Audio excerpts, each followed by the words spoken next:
Maligayang pagbabalik sa inyong lahat, mga kababayan, sa aming channel na ang kwentong ito ay tungkol sa akin at sa hipag ko na magkasamang nagdalang tawid. Sinabihan ako ng biyenang ko na umalis na at iwan ang bahay para sa tunay na apo niya. Hindi ako nagalitan. Tahimik na tahimik akong umalis. 3 araw pagkalipas, nagulat ang buong pamilya ng asawa ko. Mayroon mga bagay na kung hindi mo mismo naranasan, baka hindi ka maniniwala na may isang babaeng nagdadalang tawid ay maaaring itaboy ng sariling pamilya ng kanyang asawa. Nang nakatayo sila sa gitna ng sala, itinuturo ang kanilang mga daliri sa iyo. Tinatrato ka na parang isang taong sobra-sobra na lang, isang taong hindi na kailangan pa sa mundo. Nang araw na iyon, nakatayo ako sa gitna ng sala at walang malay ang aking mga kamay na yakapin ang aking siyan. Ang bata sa loob ko ay 2 buwan pa lang, hindi pa malinaw ang hugis, ngunit nakinig na ito sa ganitong malupit na mga salita. Ang biyenan ko, si Neneng Reyes, ay nakatayo sa harapan ko. Ang kanyang mga mata ay malamig tulad ng yelo. Ang kanyang tinig ay maasim at malakas, walang kahiya-hiya. Lumabas ka na diyan at umuwi sa inyong bahay. Ang bahay na ito ay para lamang sa tunay na apo ko. Ang salitang iyon ay parang isang sampal na diretso sa aking mukha. Napatigil ako, nang hina ang aking mga tainga, hindi ko mapaniwalaan ang aking narinig. Sa tabi ko, nakaupo sa isang upuan ang aking hipag, si Glenda Reyes, hinahaplos ng dahan-dahan ang kanyang malaking tiyan. Nakangiti siya ng isang ngiting puno ng tagumpay at kasiyahan. 6 na buwan na ang kanyang bata, sapat na ang laki para maging kayamanan ng buong pamilya, ngunit ako hindi. Lumingon ako sa aking asawa, kay Edgar Reyes, ang taong naisip ko na kahit magkaalis ang buong mundo, siya ay mananatili sa aking panig. Ngunit hindi. Nakatayo siya roon, magkakasalubong ang mga braso sa harapan ng kanyang dibdib, umiiwas ang kanyang mga mata. Pagkalipas ng ilang sandali, nagsalita siya. Ang kanyang tinig ay napakalamig, hindi ko na rin siya nakilala. Umuwi ka muna sa inyong bahay ng ilang araw para mawala ang alitan. Isang pangungusap lang iyon, ngunit sapat na upang maunawaan ang lahat. Pinili nila ang hindi ako, ni ang bata sa loob ng aking tiyan. Nang marinig ng biyenan ko ang tugon ng asawa ko, mas nagtitiwala pa siya, humakbang ng isang hakbang pasulong, itinuturo ang kanyang daliri diretso sa aking mukha, ang kanyang boses ay mataas at matulis. Ang klase ng babaeng tulad mo, sino bang nagsabing lalaki ang ibibigay mo? Ang bahay ko ay hindi nagpapalaki ng 2 walang silbing tiyan.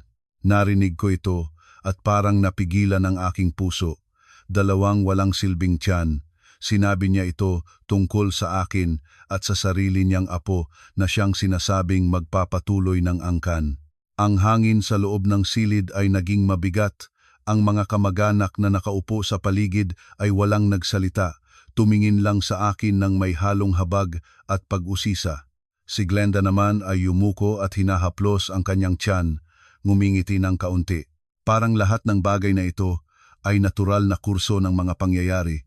Kung dati, baka umiyak na ako, o hindi man lang kaya ay nagprotesta, nagdepensa ng aking sarili.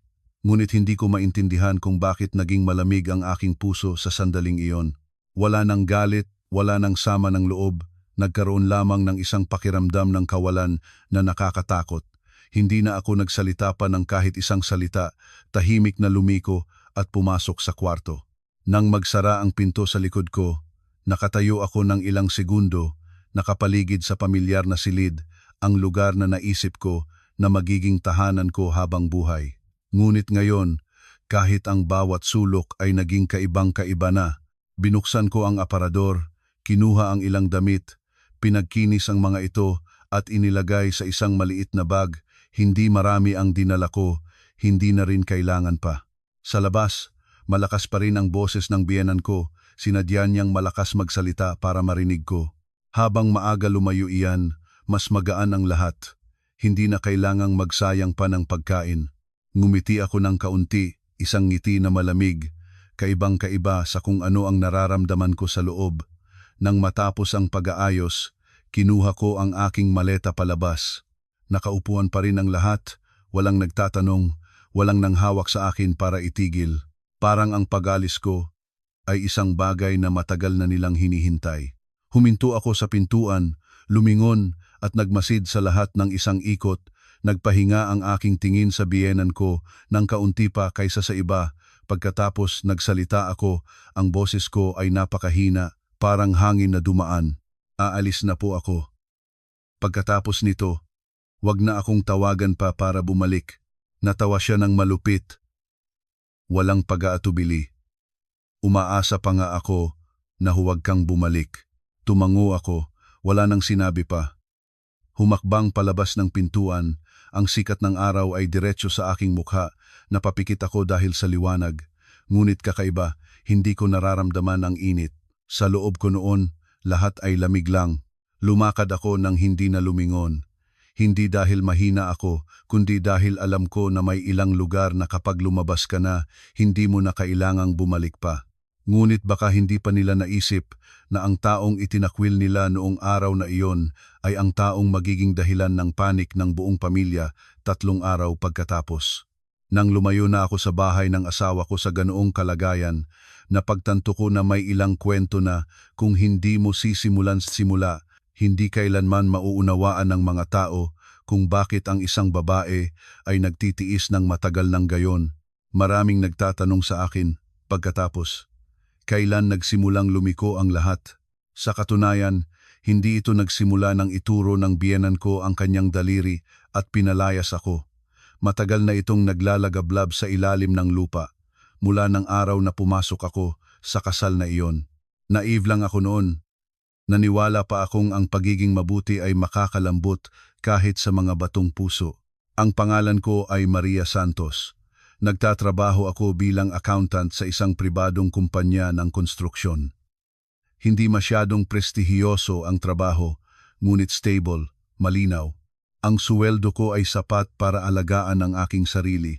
Ang ugali ko mula pa noong bata, ganoon na. Hindi gusto ng labanan, hindi gusto ng alitan. Sa lahat ng bagay, mas gusto ko ang magtiis ng kaunti para manatiling mapayapa ang lahat. Itinuro sa akin ng aking mga magulang na ang babae ay dapat mamuhay ng maayos, dapat maging marunong, kaya nang lumaki ako, nasanay na akong magingat, nasanay ng isaalang-alang ang iba bago ang aking sarili. Si Edgar, ang asawa ko, ay supervisor ng bodega sa isang distributor ng mga materyales sa konstruksyon. Hindi siya mayaman at hindi rin siya ang tipong lalaking malambot magsalita o palalambing. Kung sasabihin ko ang totoo, ang aming kasal ay hindi nagsimula sa isang napakalalim na pag-ibig ni hindi ito ang uri ng pagmamahal na isinusugal ang buhay.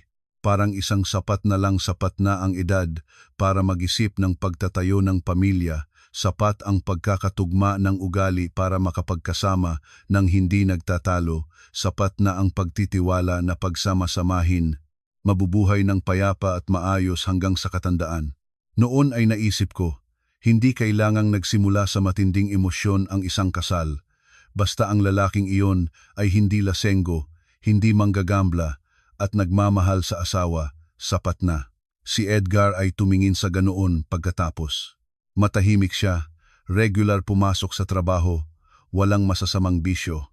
Akala ko, ang isang lalaking ganoon ay magiging matibay na pundasyon.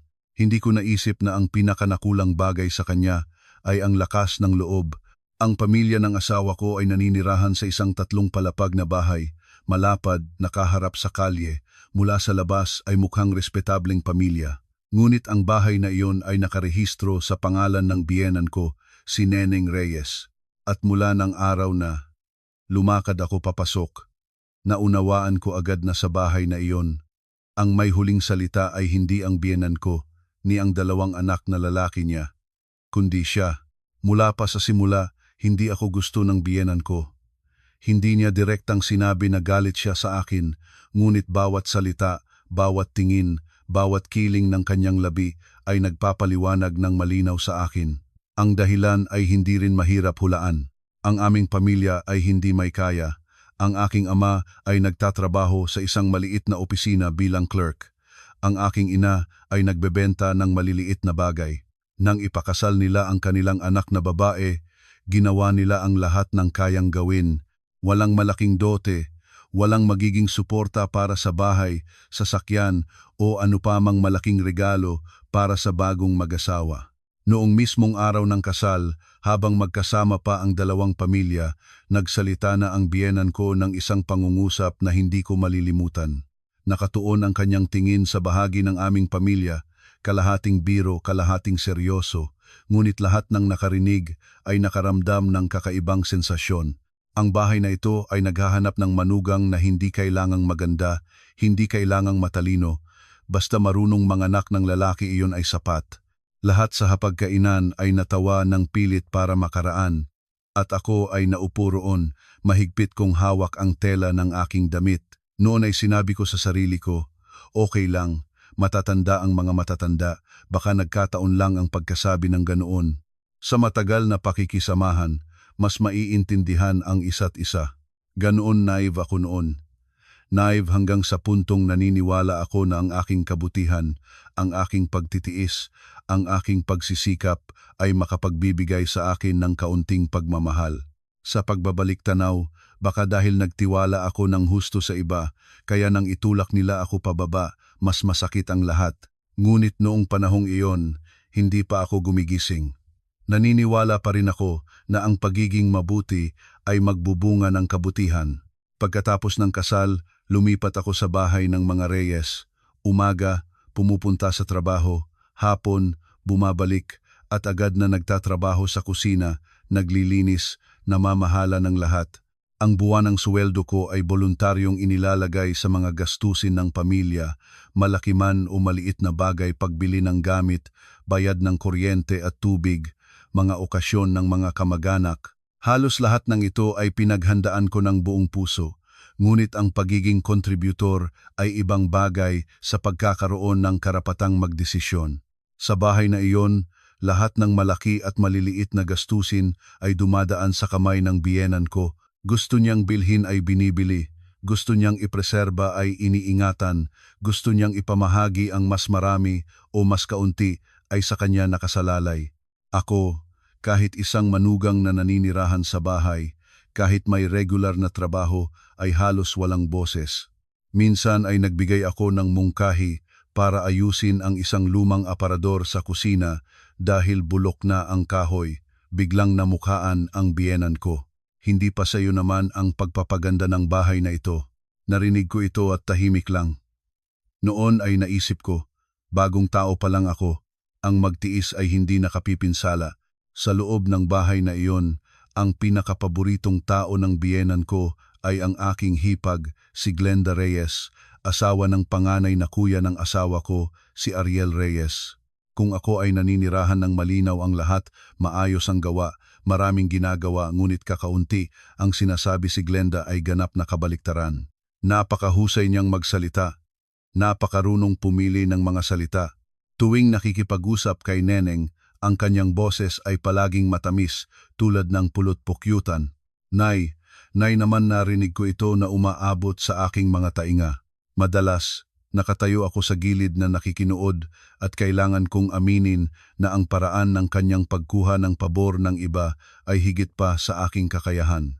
Ngunit hindi lang ang magaling na dila ang dahilan ng pagmamahal sa kanya ng biyenan ko. Ang talagang nagbigay sa kanya ng espesyal na lugar sa puso ni Neneng ay ang katotohanan na nagbuntis siya bago pa ako. Mula nang malaman ng pamilya ang balita ni Glenda, halos lahat ng bagay sa bahay ay umikot sa kanya. Nagbago ang buong ugali ng biyenan ko, saan man pumunta ay ipinagmamalaki ang kanyang manugang na nagdadala ng apo. Ang tingin niya kay Glenda ay naiiba na puno ng pagmamalaki at pagmamahal. Ako naman, kahit manugang din sa bahay, ay parang isang anino lang na paruot parito, buo man o wala ay walang kaibahan. Pagkatapos ng mga pangyayaring iyon, kahit ganoon ang pagtrato sa akin, patuloy pa rin ako sa pag-aalo sa sarili ko. Naisip ko, manugang ka, kailangan mong magtiis. Maging mabuti, gampanan ang tungkulin, at sa kalaunan ay makikita nila ang iyong puso. Naniniwala ako ng gayon. Naniniwala hanggang sa bawat salitang malupit ay nilunok ko. Kahit kitang-kita ang di pagkakapantay-pantay, hinanap ko pa rin ng dahilan para bigyang katwiran sila. Ngayon, sa pagbabalik tanaw, marahil dahil nagtiwala ako ng labis sa kabutihan ng tao, kaya nang itulak nila ako pababa, nasaktan ako ng ganoon. Mga 2 buwan pagkatapos, natuklasan ko na nagdadalang tawid na pala ako. Nang hawak ko ang resulta ng pagsusuri, nanginig ako sa kasiyahan. Hindi dahil gusto kong patunayan ang kahit ano sa sinuman, kundi dahil ito ay aking anak, isang maliit na buhay na tunay na dumating sa akin. Plano ko noon na sa gabi ay sabihan si Edgar ng una para magsaya kami ng magkasama, para magplano para sa hinaharap. Ngunit hindi ko maintindihan kung bakit ang balitang dapat ay mainit. Nang dalhin ko ito sa bahay na iyon ay naging kakaibang malamig. Nang sinabi ko sa biyenan ko, siningnan lang niya ang test kit, tapos nagtanong ng isang katanunsan lamang, ang boses ay patag at walang emosyon. Nag-ultrasound ka na ba? Alam mo na kung lalaki o babae. Medyo nataranta ako, sumagot ng totoo. Hindi pa po, Nay, maaga pa kasi. Binaling niya ang kanyang labi at naglakad palayo na may pangungusap na lagi kong aalalahanin. Naway hindi katulad ng walang silbi. Nakatayo ako nang walang kibo sa kusina. Ni isang pagbabati ay wala. Ni isang paalala na mag-ingat ay wala. Habang si Glenda at ang kanyang bata ay pinakinggan ng biyenan ko kahit ang bawat subo ng pagkain at bawat hakbang.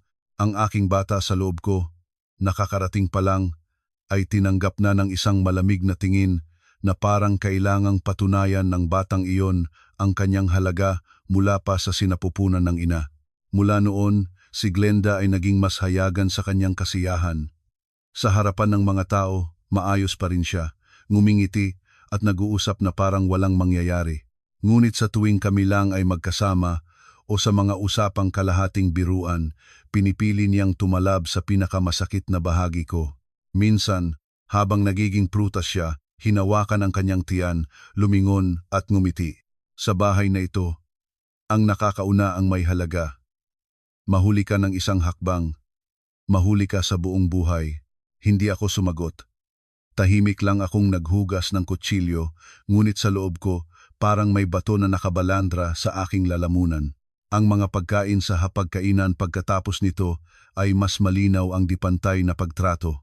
Inupuan si Glenda ng biyenan ko sa isang lugar, hindi pinayagang gumawa ng kahit anong trabaho, hindi kailangang magliws pagkatapos kumain, may kasama sa palengke, anumang gusto niyang inumin o kainin ay tinatanong ng maingat.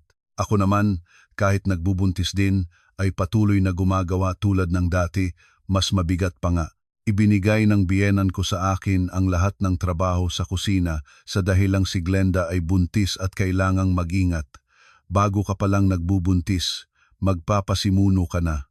Isang gabi, pagbalik ko mula sa trabaho, pagod na pagod, masakit ang lalamunan, mahigpit ang tiyan, nangahas akong sabihin sa biyenan ko na gusto ko sanang magpahinga at huwag na magluto sa araw na iyon at ma-order na lang kami.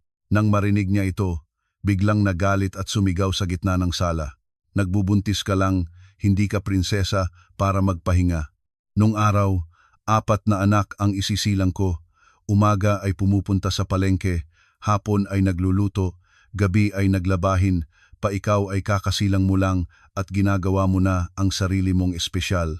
Nakatayo ako roon, hawak pa rin ang aking bag na hindi pa nainiwan, mainit ang lalamunan ngunit walang masambit lang kahit isang salita. Ang asawa ko ay nakaupo sa sala, narinig ng buo ang lahat ngunit tahimik na tahimik.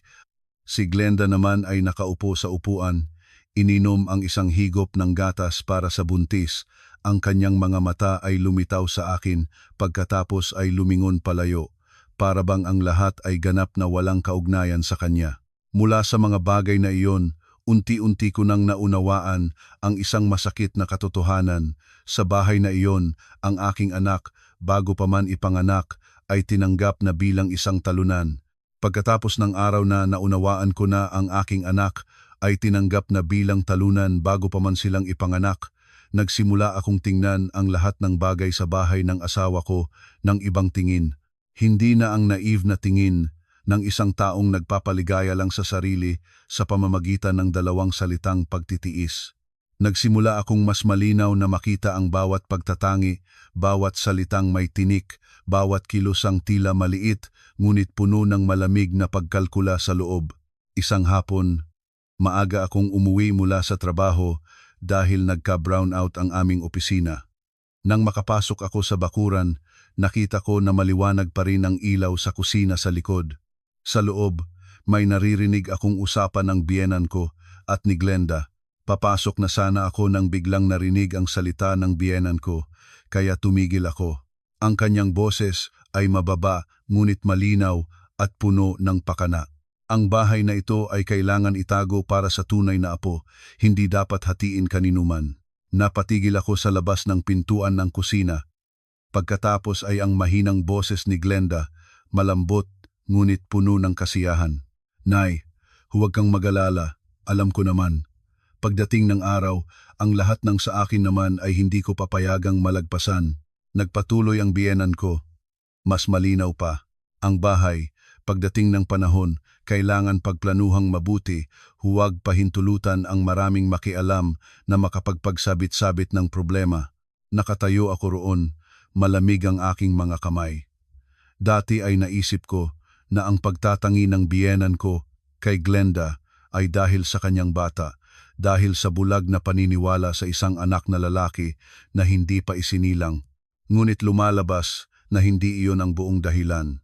Sa utak ng biyenan ko, ang usapin ng mga apo, ng pagtrato sa mga manugang, ay lahat ay nakatali sa usapin ng ari-arian, ng pag-iingat ng bahay at yaman, mula na noon pa man.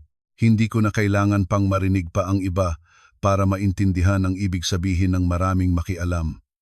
Mula sa araw na iyon, sinimulan kong abangan ang bawat kilos at bawat salita sa bahay ng may pag-iingat. Habang mas pinagmamasdan ko, mas nakita ko ang pagbabago ni Edgar. Dati ay nagtatanong pa siya sa akin ng ilang salita, naaalala pa siyang paalala na kumain ako sa tamang oras.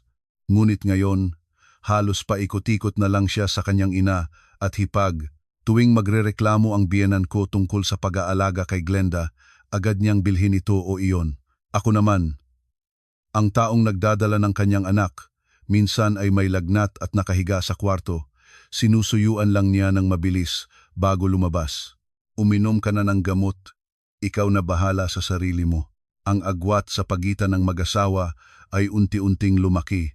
Ang pinakamasakit ay hindi ang kawalang malasakit niya sa akin, kundi ang kanyang napiling kawalang malasakit. Maaari siyang mag-alala sa bata ni Glenda, maaari siyang makinig sa kanyang ina ng ganap, ngunit tinatrato ang lahat ng may kaugnayan sa akin na bagay na kailangan ko na lang harapin ng aking sarili. Isang gabi, pagkatapos marinig ng biyenan ko ang paulit-ulit na usapin tungkol sa tunay na apo sa hapagkainan, hindi na ako makatiis, kaya tinanong ko si Edgar sa kwarto. Kung babae ang anak nating dalawa, anong mangyayari? Hawak pa rin niya ang kanyang telepono. Noong tinanong ko, tahimik ng ilang segundo bago sumagot, ang kanyang boses ay walang emosyon na nakakatakot. Kung lalaki, mas mabuti. Kung hindi naman ay hindi naman masyadong mahalaga. Tumingin ako sa kanya, nagtanong ulit, "Hindi mahalaga para kanino? Para sa iyo o para sa iyong ina?" Nagalit siya at pinawi ang screen. Lumingon at nagsalita, "Huwag kang laging mag-assume. Ang ibig kong sabihin ay lalaki man o babae, anak natin, ngunit kung lalaki, mas magiging masaya ang ina ko. Pakinggan mo, tila ordinaryo lang. Ngunit nauunawaan ko hindi siya nakatayo sa aking panig. Pinili lang niya ang pinakamagaan na paraan ng pagsasalita niya para patahimikin ako. Ngunit sa kaibuturan niya, inilagay pa rin niya ang damdamin ng kanyang ina ng mas mataas sa lahat. Ang pangungusap na iyon ang nagpagising sa akin. Sa bahay na iyon, hindi lang ako nag-iisa sa pagitan ng biyenan ko at ng hipag ko. Nag-iisa rin ako sa loob ng aking sariling kasal. Isang umaga ng katapusan ng linggo, sinabi ng biyenan ko na pumunta ako sa kusina para kunin ang ilang mga gulay. Si Glenda ay nakatayo, malapit sa lababo. Ang sahig noon ay may isang mapurol na tubig na kumakalat na hindi masyadong malaki ngunit sapat na maging madulas. Karaniwan ay maingat siya, kung mahulog ang tubig ay punahin agad. Ngunit ng araw na iyon, nang makita niya akong papasok, lumipat siya sa isang tabi, mabilis ang tingin niya, pagkatapos ay yumuko para magkunwaring kinukuha ang isang tuwalya. Isang hakbang pa ang ginawa ko at nadulas ako. Ang buong katawan ko ay bumagsak pababa at sa reflekso ko ay iyakap ang tiyan.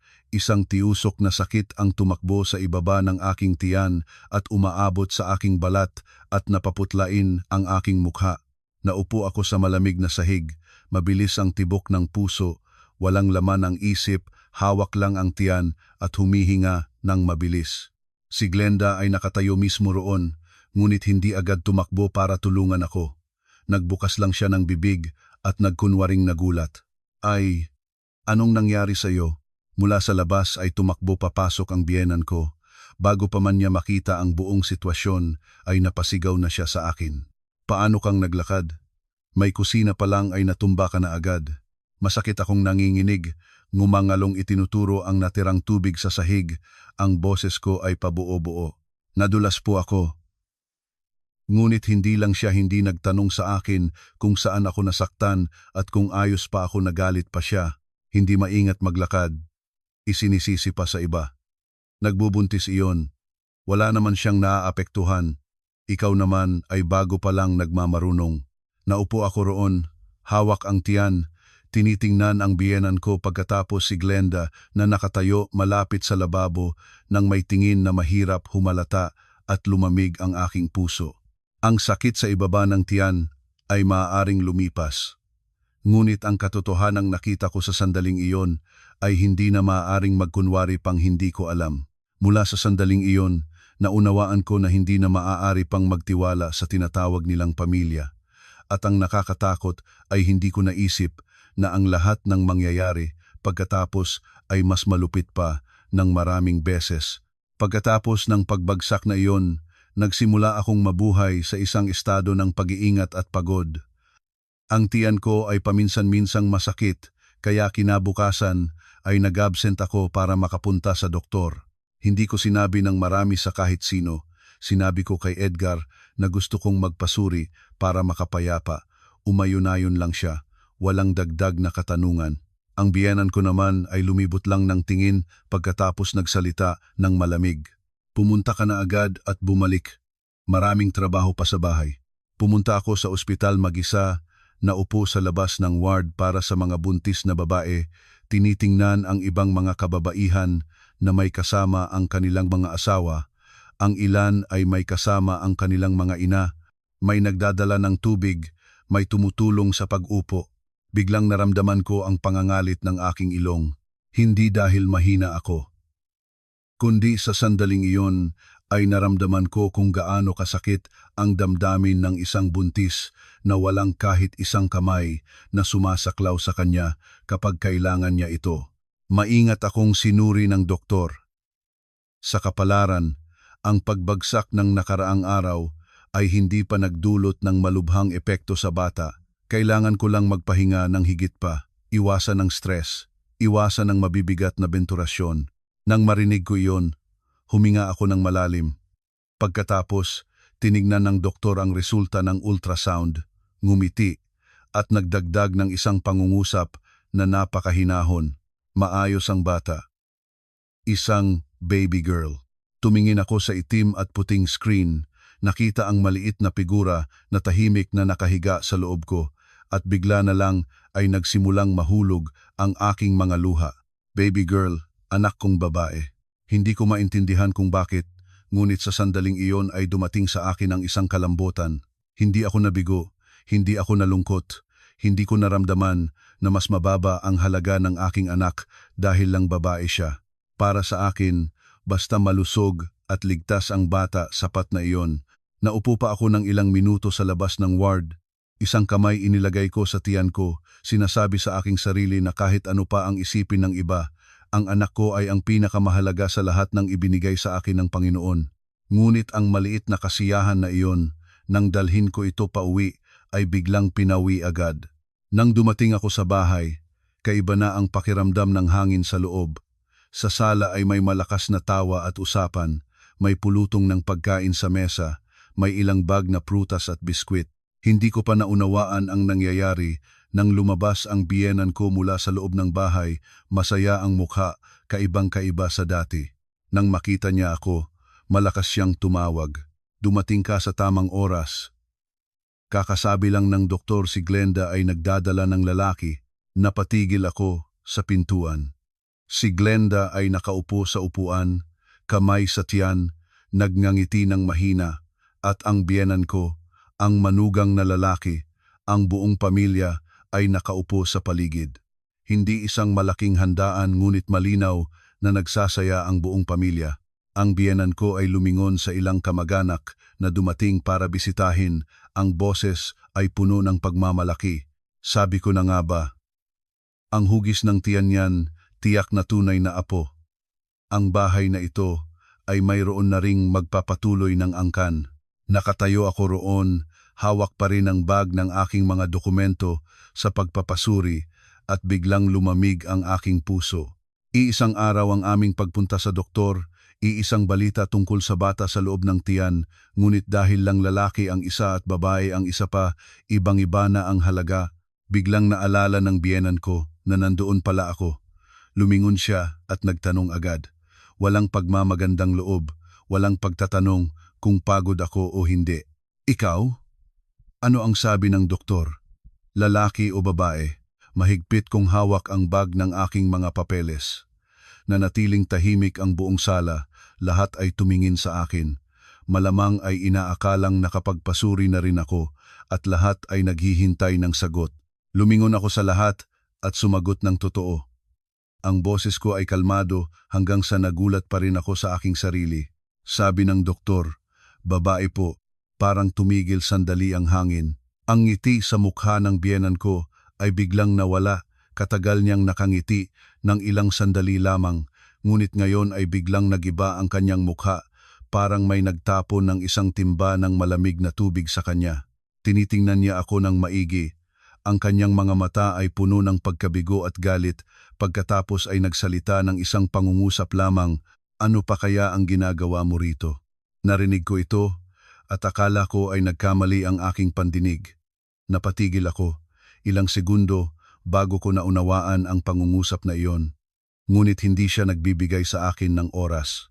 Hinawakan niya ang kanyang baywang at ang boses ay mas maasim pa. Isa ay nagdadala ng tunay na apo ng bahay na ito, ang isa naman ay nagbubuntis ng babae. Ang bahay na ito ay hindi isang tirahan para sa lahat. Si Glenda ay nakaupo sa tabi niya, noon ay ngumingiti ng kaunti. Ang ngiti niyang iyon ay matagal kong aalalahanin. Hinawakan niya ang kanyang tiyan at tumingin sa akin mula ulo hanggang paa bago lumingon palayo. Ang tahimik lang, ang bahay na ito ay nangangailangan ng magpapatuloy ng angkan, hindi kailangan ng isa pang pasanin. Ang pangungusap na iyon ay parang isang sundang na tumalab diretsyo sa aking dibdib.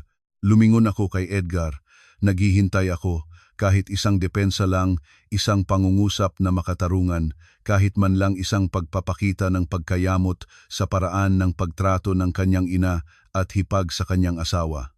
Ngunit hindi. Tahimik siya.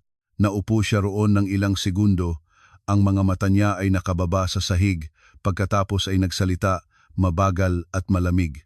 Baka umuwi ka muna ng ilang araw. Tumingin ako sa kanya, hindi makapaniwala sa aking narinig. Tinatakwil mo ba ako? Hindi sumagot si Edgar, inalisan niya ng tingin ang aking mga mata. Ang katahimikang iyon ay mas masakit pa sa kahit anong salita. Nang makita ng kanyang ina na nagsalita na ang anak nito, lalo pang lumakas ang biyenan ko. Tumayo siya ng biglaan, itinuturo ang kanyang kamay patungo sa pintuan, ang kanyang boses ay mataas at nagsasalat sa buong bahay. Tama, umalis ka na ngayon din. Hindi ako nagpapalaki ng dalawang tiyan sa bahay na ito. Ang nagdadala ng apo ay maaaring manatili, ang tulad mo naman ay umuwi sa inyong bahay at doon manganak. Nakatayo ako roon, parang may sumugpo ng puso ko. Sa isang saglit, lahat ng tunog sa paligid ko ay parang lumayo. Nakita ko lang ang mga mukha sa harapan ko, ang biyenan ko na puno ng galit, si Glenda na puno ng kasiyahan, ang aking asawa na nakababa ang mukha, at ang bahay na ito, ang lugar na pinagsikap kong alagaan, kung saan nagtiis, kung saan akala ko'y pamilya ko. Biglang ipinakita ang tunay na mukha nito, isang lugar na hindi kailanman tunay na nag-aari sa akin. Hindi ako umiyak. Kakaibang kakaiba, na nang pinakanaharapan na ako, hindi na ako makaiyak. Tumango lang ako ng dahan-dahan pagkatapos tahimik na pumasok sa kwarto. Kinuha ko ang aking maleta, tiniklop ang ilang damit, inilagay ang mga dokumento ng pagpapasuri, ilang personal na gamit, walang maraming salita, walang pagbibigay ng dahilan, walang pakiusap. Alam ko na sa bahay na iyon, habang mas marami kang sinasalita, mas nagiging katawa-tawa ka sa kanila.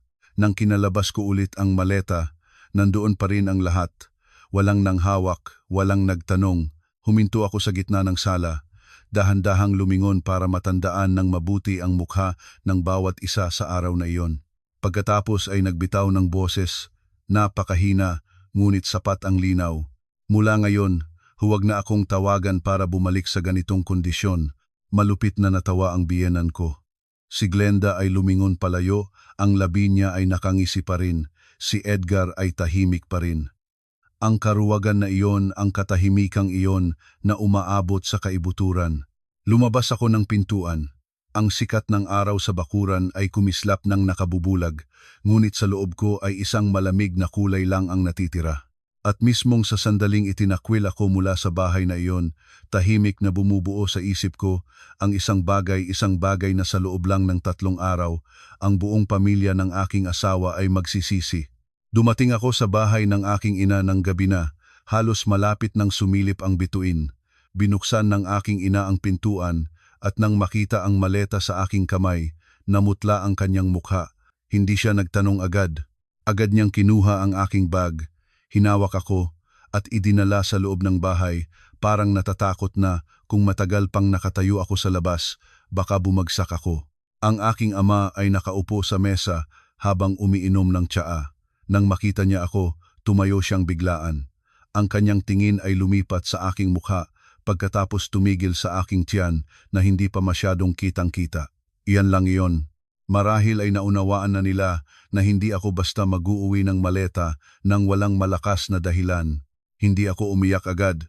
Naupo ako, mahigpit na hawak ang aking mga kamay hanggang pumuti, pagkatapos ay dahan-dahang isinalaysay ang bawat bagay ng isa-isa. Mula sa pagbagsak sa kusina, ang pagpunta sa doktor at pagkaalam na babae ang aking anak, ang mga salita ng biyenan ko, ng hipag ko, ni Edgar, ang aking ina, habang nakikinig, ay nagiging mas pula ang kanyang mga mata.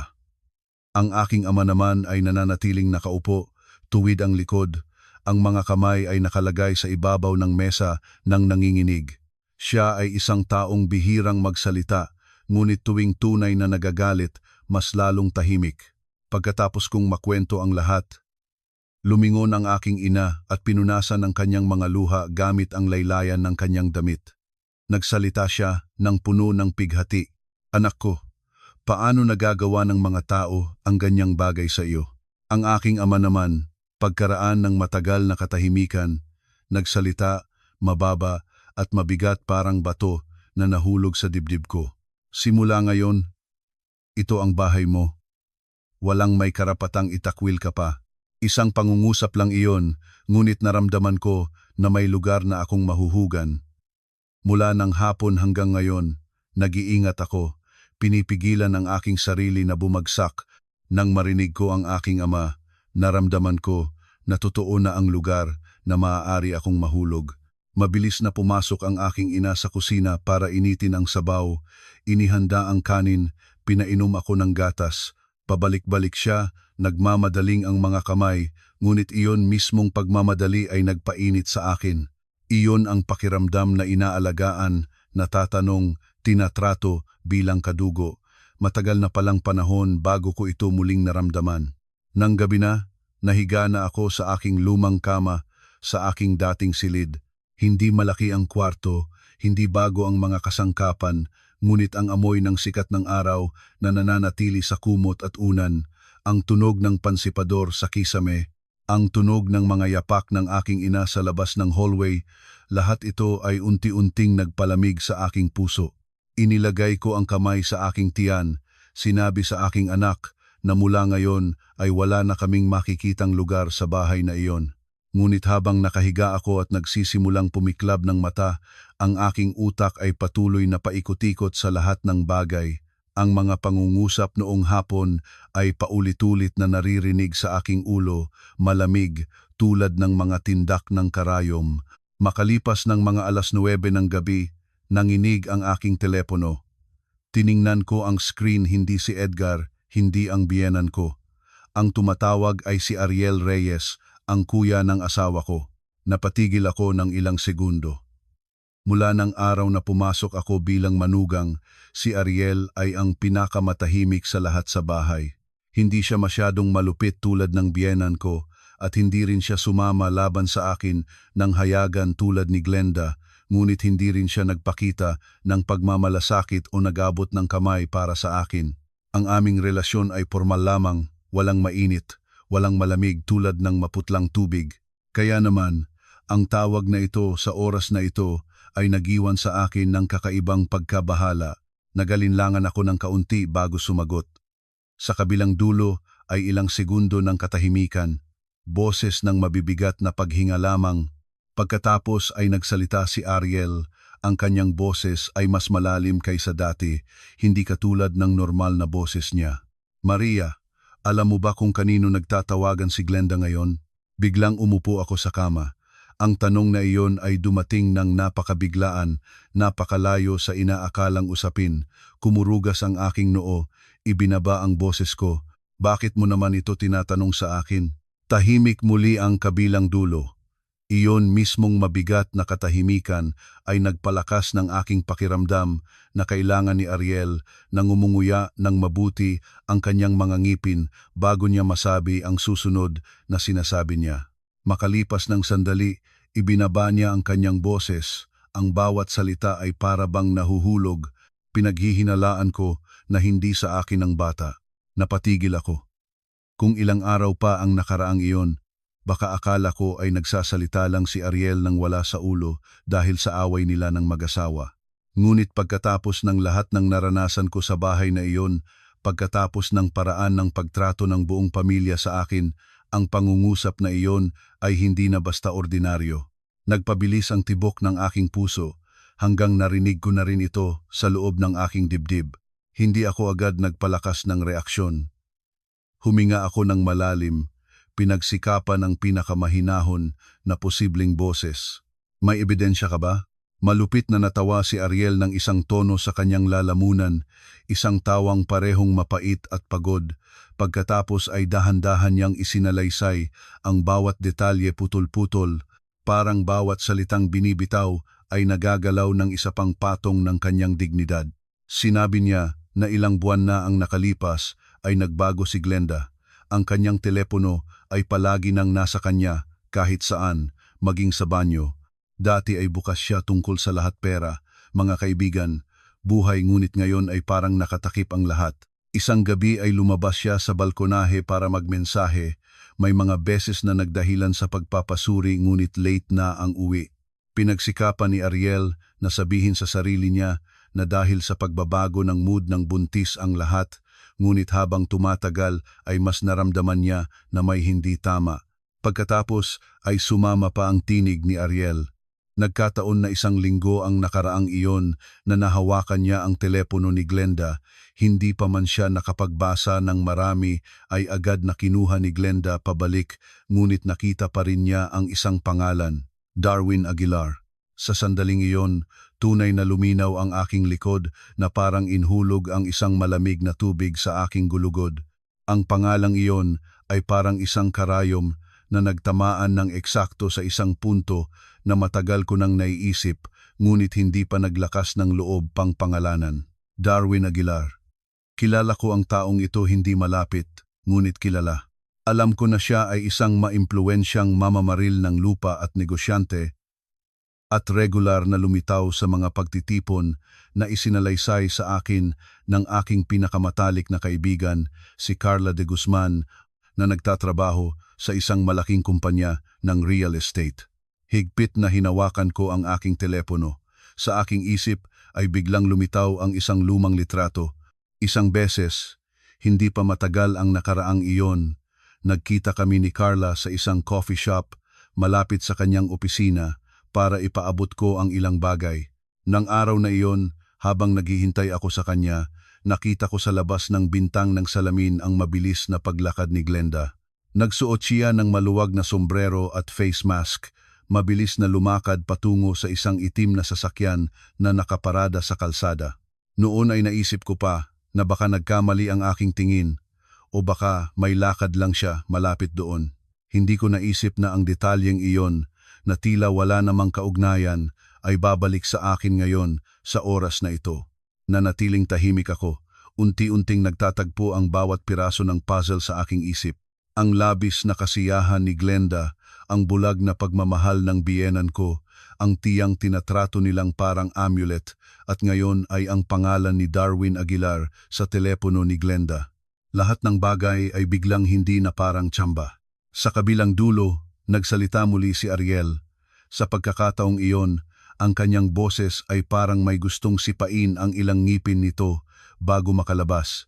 Kung ang batang iyon ay hindi sa akin, ang buong bahay na ito ay nagpapalaki ng isang bomba. Ipinikit ko ang aking mga mata. Sa aking dibdib ay hindi nagalit lamang.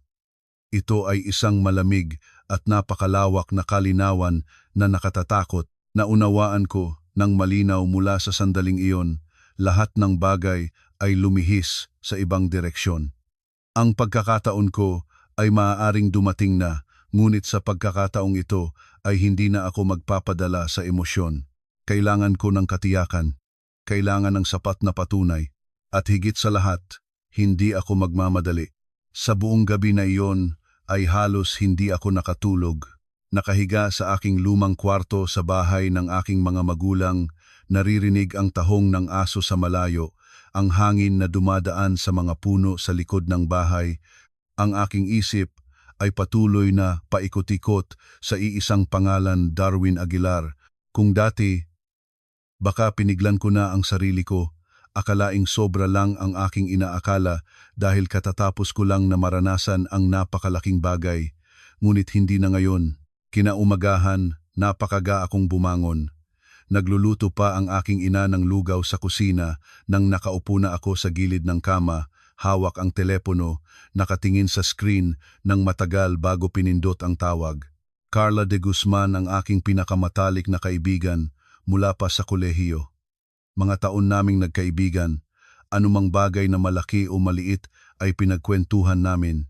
Siya ay nagtatrabaho sa external relations ng isang malaking kumpanya ng real estate, regular na nakikipag-ugnayan sa mga mamumuhunan at negosyante, at kabilang sa mga iyon si Darwin Aguilar. Madali siyang sumagot, at nang marinig ang aking boses, agad siyang nagtanong, "Bakit ka tumawag ng kaaga? May nangyari ba?" Hindi ako lumihis. Isinalaysay ko nang maikling ang tungkol sa tawag ni Ariel kahapon ng gabi at ang aking hinalang may kaugnayan si Glenda kay Darwin Aguilar. Sa kabilang dulo ng linya, biglang tumahimik si Carla. Iyon mismong katahimikan ang nagpabigat sa aking puso. Alam ko na si Carla ay hindi basta-basta makikialam sa pribadong usapin ng iba. Kung ganoon siya katahimik, nangangahulugang hindi ito basta isang isip lamang ko. Makalipas ng sandali, bumulong si Carla, ang kanyang boses ay bumaba. "Maria, ayaw ko sana na makialam sa ganoong bagay, ngunit kung tinanong mo na ako ng ganito, hindi ko na maaaring magkunwaring hindi ko alam." Higpit ko na hinawakan ang telepono. Dahan-dahan siyang nagsalita, pinili ang bawat salita ng maingat. Sinabi niya na si Darwin Aguilar ay totoo na may pakikipagpalitan sa isang babaeng may asawa. Hindi lahat ng nasa negosyo ay alam ito ng buo, ngunit hindi rin ito lihim na lihim. Narinig raw na ang babaeng iyon ay nagbubuntis. Ipinikit ko ang aking mga mata, kahit naghanda na ang aking isip.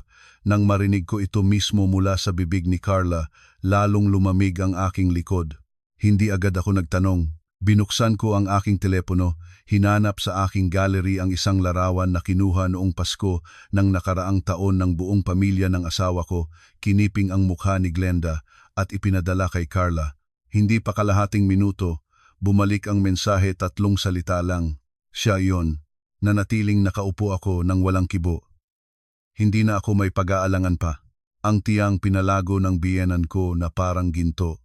Ang tiyang naging dahilan ng itakwil nila ako. Ang tiyang ginamit ng babaeng iyon para tramplunin ako, maaaring mayroong malaking posibilidad na walang ni isang patak ng dugo ng pamilya ng asawa ko sa loob niyon. Nagkwento pa si Carla ng ilang karagdagang detalye.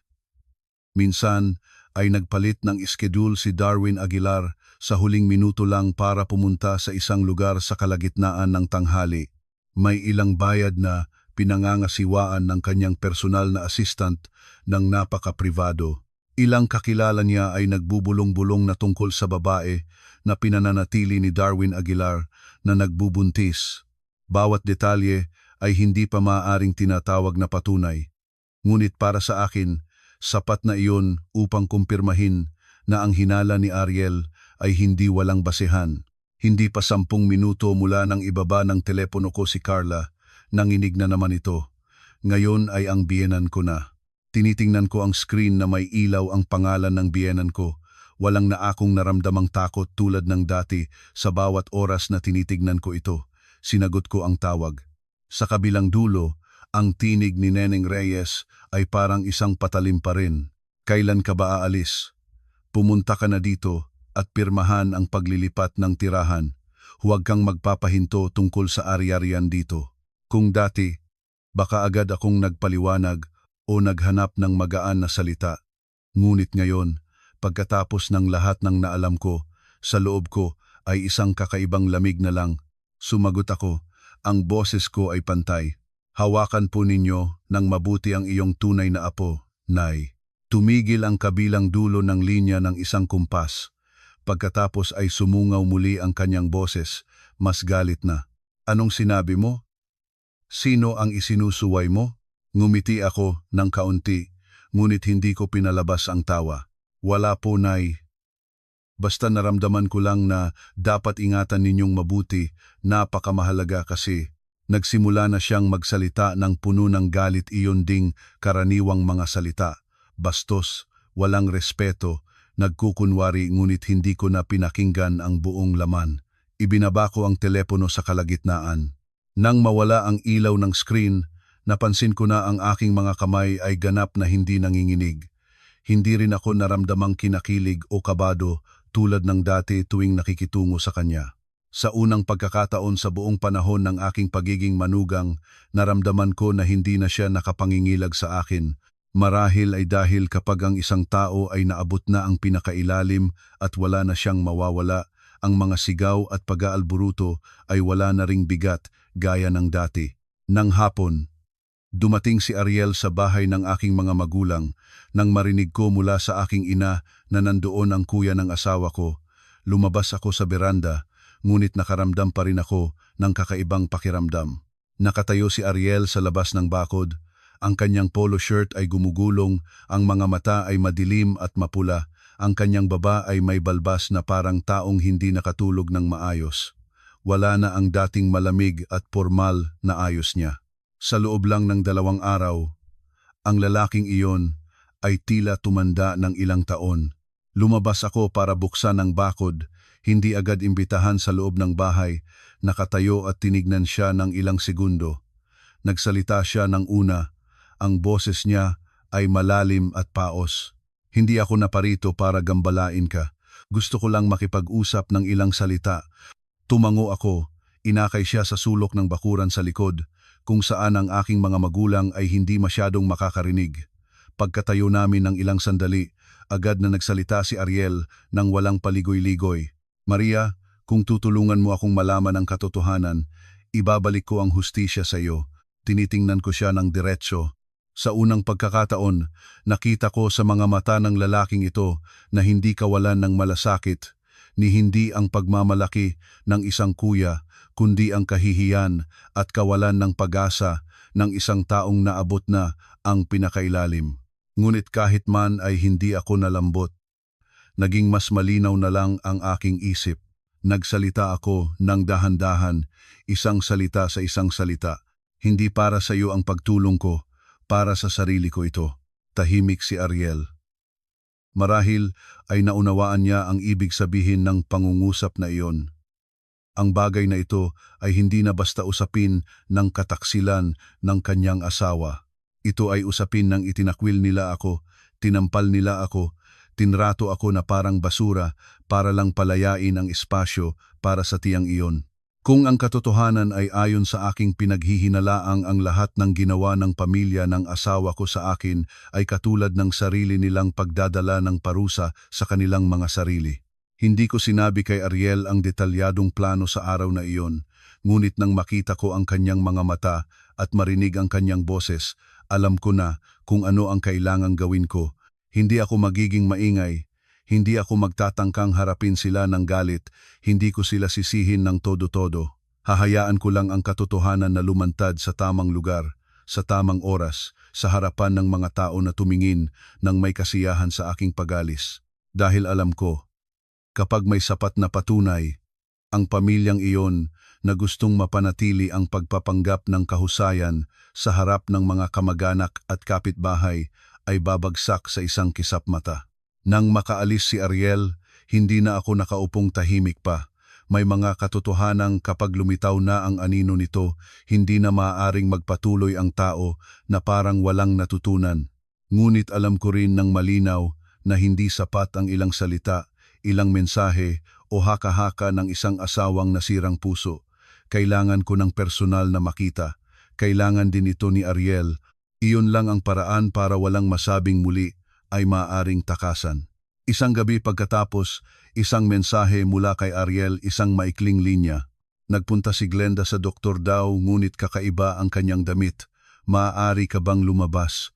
Tiningnan ko ang screen ng ilang segundo, pagkatapos ay nagbihis. Sinabi sa aking ina na lilabas ng kaunti para bumisita sa isang kaibigan. Nang lumabas ako ng pintuan, mabilis ang tibok ng aking puso, ngunit ang aking isip ay napakalinaw.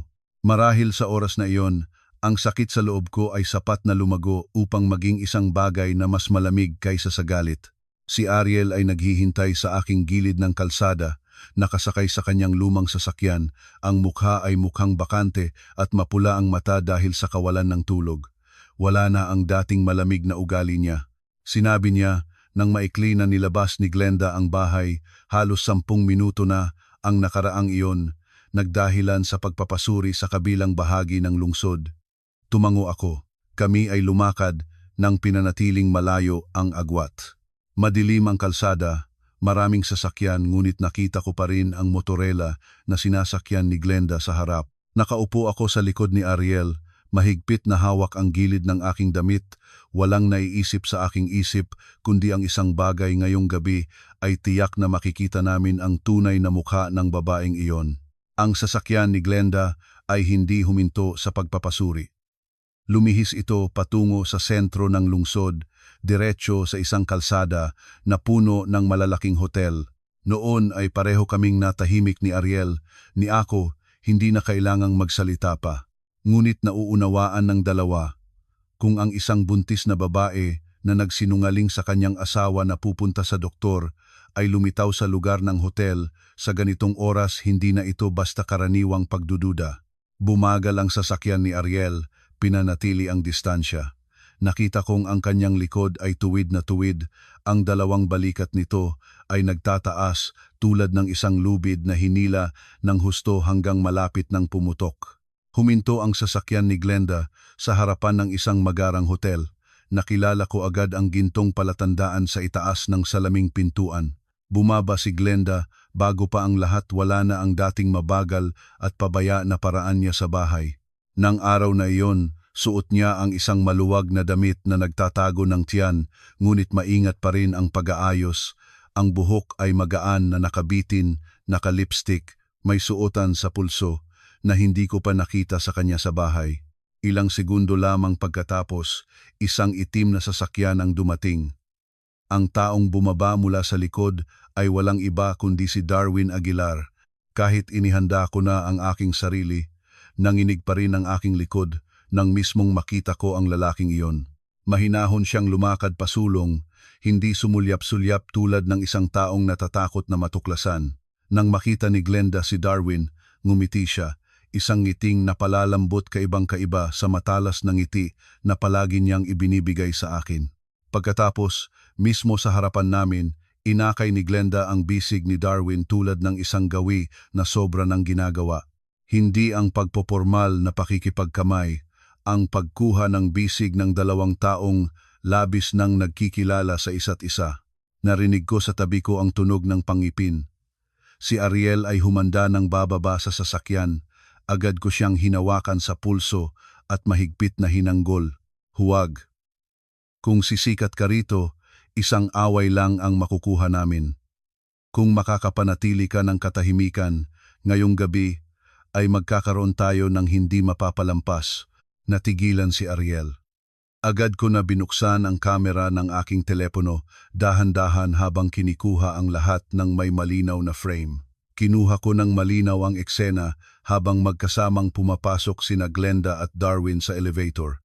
Kinuha ko rin ang plato ng sasakyan, ang serbisyador na yumukod, ang digital na oras sa harapan ng hotel.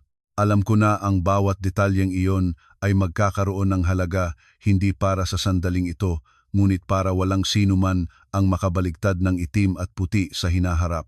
Nang magsara ang pinto ng elevator, si Ariel ay parang naubos ang lahat ng buto niya. Lumayo siya at humilig sa poste ng ilaw sa tabi ng daan, puti ang mukha. Matagal bago siya nakapagsalita, ang boses nito ay paos na paos. Kaya palang tinuring niya akong isang tanga. Hindi na ako sumagot agad dahil anumang salita sa sandaling iyon ay walang silbi. Ang lalaking nakatayo sa harapan ko ay wala ng dating malamig na hipag. Ito ay isang asawa na personal na nakita ang kanyang asawa na pumasok sa hotel kasama ng iba, habang ang buong pamilya sa bahay nito ay nag-aalaga ng tiyang iyon tulad ng kayamanan. Ngunit alam ko na ang video pa lang ay hindi sapat. Sa isang pamilyang tulad ng sa asawa ko, maaari silang mahiyang, matulalang sandali, ngunit may daan pa rin para sa sarili nilang pagsisinungaling. Baka sabihin nila ay negosyo o maling lugar o hindi malinaw ang nakita. Para tuluyang mapagbagsak sila, kailangan ko ng patunay na hindi na maaaring kontrahin. Tiningnan ko si Ariel pagkatapos nagsalita ng dahan-dahan. Gusto mo bang malaman ng buong buo? Ngumangaw siya pataas. Ang kanyang mga mata ay malabo, ngunit may kumapit pa rin sa pag-asa. Malaman kung paano? Anong ibig mong sabihin? Malaman kung ang batang iyon ay tunay na sa iyo. Nang gabing iyon, tinawagan ko ang isang dating kakilala na nurse sa isang pribadong klinika.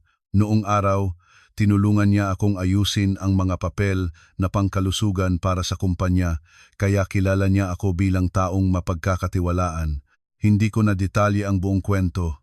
Tinanong ko lang ng maikling tungkol sa posibilidad ng prenatal DNA testing na walang invasive na proseso. Nanahimik siya ng kaunti pagkatapos ay nagsalita kung may DNA ng asawa at kasama ang medical records na sinusubaybayan, may paraan para magawa ito sa tamang proseso sa isang katuwang na laboratorio. Ibinaba ko ang telepono, lumingon kay Ariel, tahimik siya, magkasunod ang mga kamay sa mukha, matagal bago ibinaba at nagsalita ng tila walang kaluluwa. Gagawin ko. Ano man ang resulta, kailangan ko itong malaman.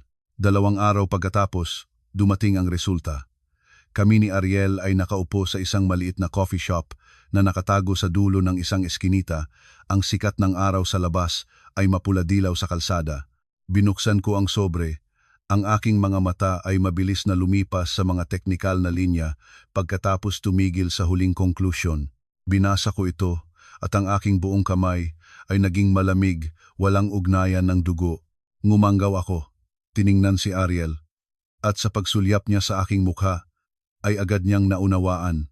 Hinablot niya ang papel, binasa, at habang nagbabasa ang kanyang mukha ay lalong namumutla. Pagkatapos ay biglang napalugmok siya sa upuan, ang likod nito ay parang nabali, ang mga kamay ay nanginginig. ang buong pamilya ko. Natawa si Ariel ng isang ngiting puno ng kapaitan, pagkatapos ay namigat ang boses. Ay nagpapalaki ng anak ng iba? Tiningnan ko ang lalaking iyon sa harapan ko, may bahagyang awa sa puso, ngunit ang mas malinaw na naramdaman sa akin ay isang kalamig na nakakatakot. Nagsalita ako ng napakahina, ngunit ang bawat salita ay matalas tulad ng patalim. Hindi lang nagpapalaki, itinakwil nila at pinaalis ang taong tunay na nagdadala ng dugo ng kanilang pamilya. Tiningnan ako ni Ariel at tahimik akong tumingin sa papel na resulta, tinama ito ng maingat at inilagay kasama ang video sa aking bag. Hindi pa ako handang ipubliko ang lahat agad. Hindi ko gusto na ang mga tao ay maging mahiya lang ng pribado sa likod ng nakasamang pinto. Gusto ko na ang katotohanan ito ay malantad mismo sa harapan ng mga taong tumingin ng may kasiyahan nang palayasin ako sa pintuan. Dahil alam ko, kapag dumating ang tamang oras, ang isang suntok ay sapat para mabagsak ang buong pamilyang iyon. Pagkatapos ng araw na nagtaglay kami ni Ariel ng video sa hotel at ang papel ng resulta, hindi na ako tahimik. May mga katotohanan kapag lumabas na ang anino nito, hindi mo na maaring mamuhay na parang walang natutunan. Sinadya kong manahimik. May mga suntok na kapag pinalabas mo ng maaga, ang kalaban mo ay masaktan lang ng kaunti at pagkatapos ay hahanapin ang paraan para kontrahin, takpan, ipalipat ang sisihin. Ngunit kung hintayin mo ang tamang sandali, ang tamang lugar, ang tamang oras, na sila ay nasa pinakaitaas, isang suntok lang ay sapat para ibagsak sila. Sa bahay ng asawa ko, lahat ay parang walang nangyayari. Palagi pa ring ipinagmamalaki ng biyenan ko ang balita. Araw-araw pumupunta sa palengke nang may malakas na tinig, sinasalubong ang lahat ng kakilala. Malapit nang magkaroon ng tunay na apo ang bahay namin. Hindi maaaring simpleng pagdiriwang ito ang panganay, na apo ay hindi maaaring basta-basta. Narinig ko ang mga bagay na iyon mula sa mga kakilala na malapit sa bahay ng asawa ko. Ngumiti lang ako ng malamig. Narinig ko ring pinag-uusapan niya ang muling pag-aayos ng pinakamagandang silid para sa batang darating at may nakalayos na pera para sa tinatawag niyang tunay na apo. Tuwing naririnig ko ang mga katagang iyon, ang puso ko ay hindi na sumasakit tulad ng dati. Ito ay napalitan ng isang kalamig na tumatagos hanggang sa buto habang mas minamahal ang isang bagay na hindi talaga sa iyo, habang mas masakit ang mawala ito. Alam ko na iyon, kaya mas nananatili akong kalmado. Gaya ng inaasahan ko, hindi pa 2 araw, tumawag na naman ang biyenan ko, ang boses niya ay ganitong matalas. Kailan ka pupunta para pumirma ng mga papeles? Huwag kang magpahinto. Ang bahay na ito at ang lahat ng nasa loob nito ay para sa apo ko. Huwag kang mangarap na makapasok pa rito. Hawak ko ang telepono. Nakaupo sa gilid ng bintana ng aking kwarto, tinitingnan ang sikat ng araw na pumapasok sa mga bulaklak sa labas ng bakuran at naramdaman ko ang nakakatawang kapaitan. Ang babae na iyon, hanggang noon ay naniniwala pa rin siyang nasa itaas siya, naniniwala pa rin na ang manugang na pinalayas ay matatakot, mangangamba, mananawagan para sa natitirang karapatan. Sumagot ako, pantay ang boses. Sige po, Nay. Hawakan ninyo nang mabuti iyang inyong tiyan. Nagulat ang kabilang dulo ng linya ng isang kumpas. Pagkatapos ay sumulngaw muli ang galit. Anong ibig mong sabihin? Sino ang isinusuway mo? Ngumiti ako ng malamig ngunit hindi pinalabas ang tawa. Wala po, Nay. Basta naramdaman ko lang na kailangan ninyong ingatan nang mabuti iyan, napaka-espesyal kasi nagsimula na siyang magsalita ng puno ng galit. Iyon ding mga salita bastos, walang delikadeza, naghahari-harian, ngunit sa pagkakataong ito ay hindi ko na pinakingan hanggang matapos. Ibinaba ko ang telepono sa kalagitnaan. Nang mawala ang ilaw ng screen, napansin ko na ang aking mga kamay ay ganap na hindi nanginginig. Hindi rin naramdaman ang pagkikibo ng dibdib tulad ng dati tuwing kinakaharap ko siya. Sa unang pagkakataon sa buong panahon ng aking pagiging manugang, hindi na siya nakatatakot sa akin.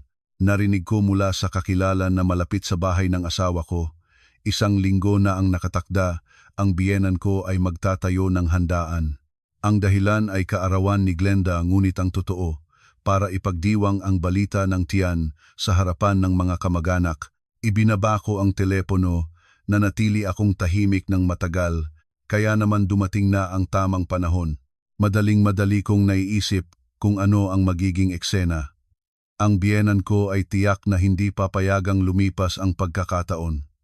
Para sa kanya, ang tiyan ni Glenda ay hindi na basta-basta usapin ng isang manugang. Ito ang dahilan ng kanyang pagpapataas ng ulo sa harapan ng lahat, ang sandata na ginagamit niya para manghiya sa mga tao, ang pagmamalaking matagal niyang hinihintay. Iyon mismong gabi ay isang mensahe mula kay Ariel, maikling iilang salita lamang. Naghahanda si ina para sa handaan. Linggo ang itinakda. 1 linya lang iyon, ngunit sapat upang maunawaan ko ang lahat. Nagtanong ako ng isang katanungan lamang. Hindi ba may hinala si Glenda? Sumagot si Ariel halos agad. Wala. Masaya siya ngayon. Tinitingnan ko ang screen ng telepono nang malamig ang ngiti. Kapag ang isang tao ay sobrang tiwala sa kanyang tagumpay, iyon mismo ang pinakamalaking kahinaan niya. Sa mga araw na sumunod, wala akong tinawag na sinuman sa bahay ng asawa ko.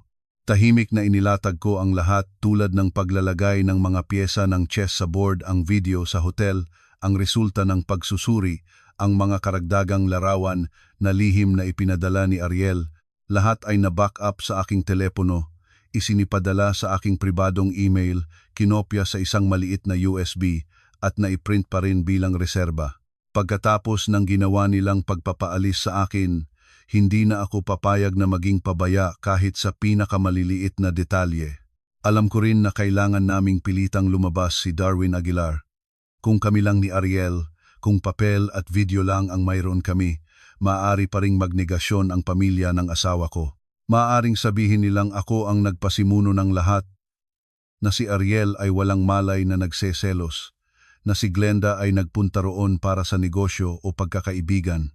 Ngunit kung ang lalaking iyon mismo ay lumakad papasok, lahat ng bagay ay magbabago.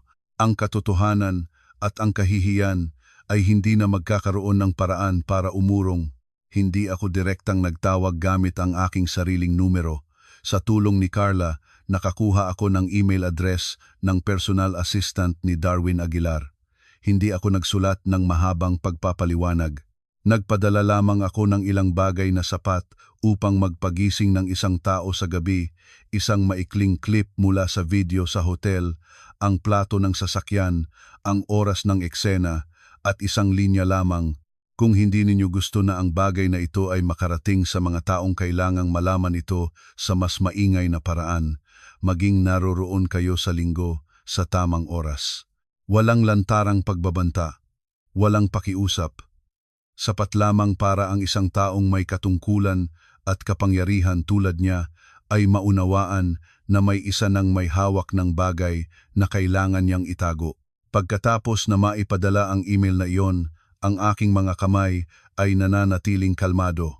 Marahil sa puntong iyon, hindi na ako ang manugang na nagtitiis na iyon noong nakaraang ilang buwan. Nakaupo si Ariel sa kabilang dako ng kwento na iyon, nagpapanggap na parang walang nangyayari, sinubaybayan ang bawat kilos ni Glenda, at habang mas tinitingnan, mas nagiging palalo si Glenda.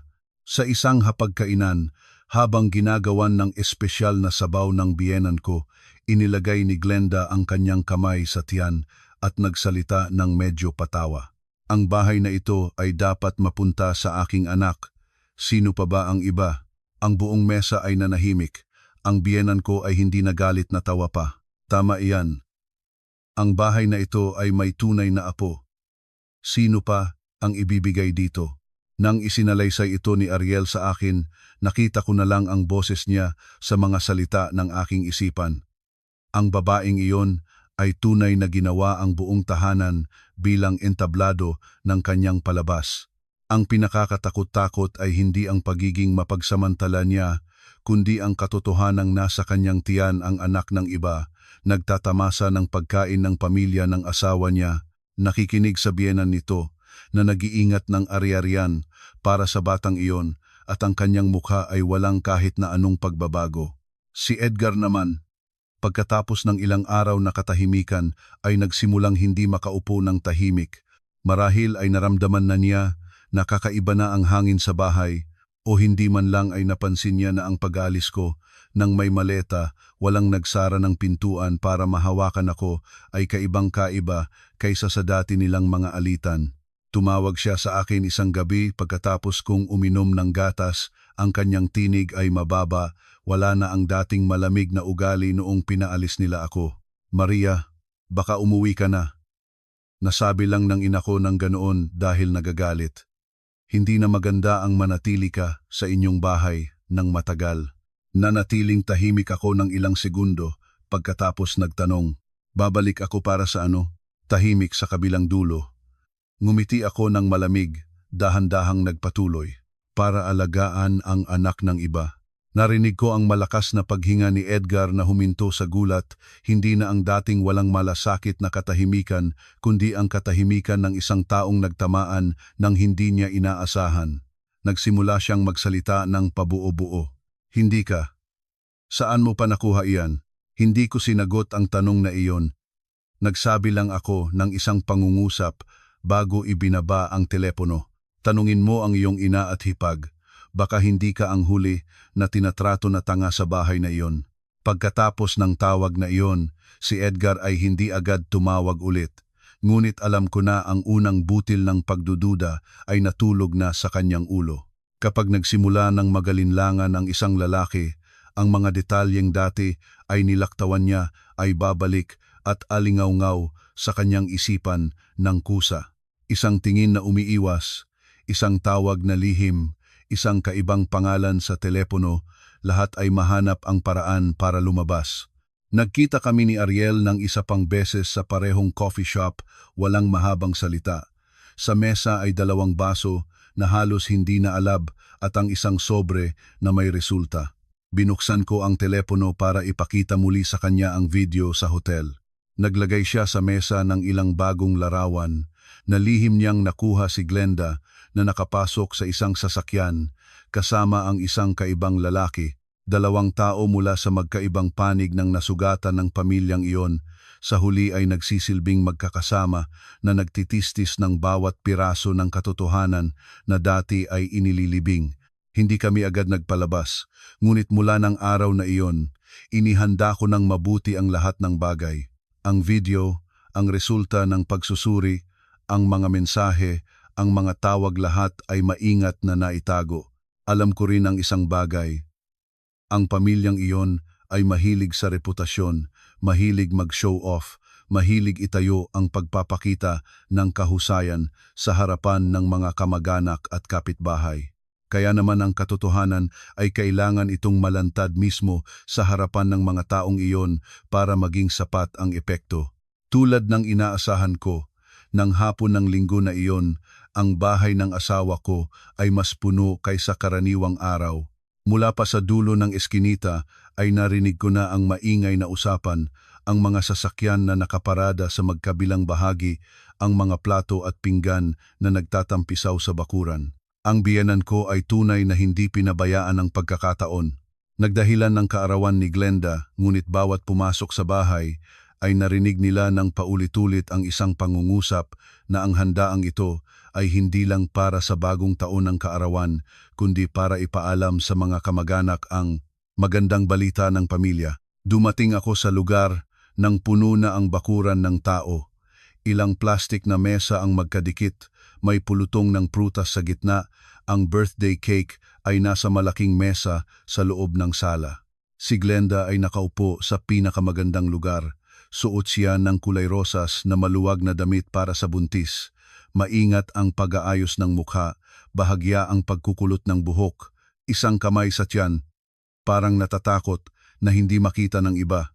Ang biyenan ko naman ay pabalik-balik, ngingiti hanggang malapit sa mga tainga, sinasalubong ang lahat.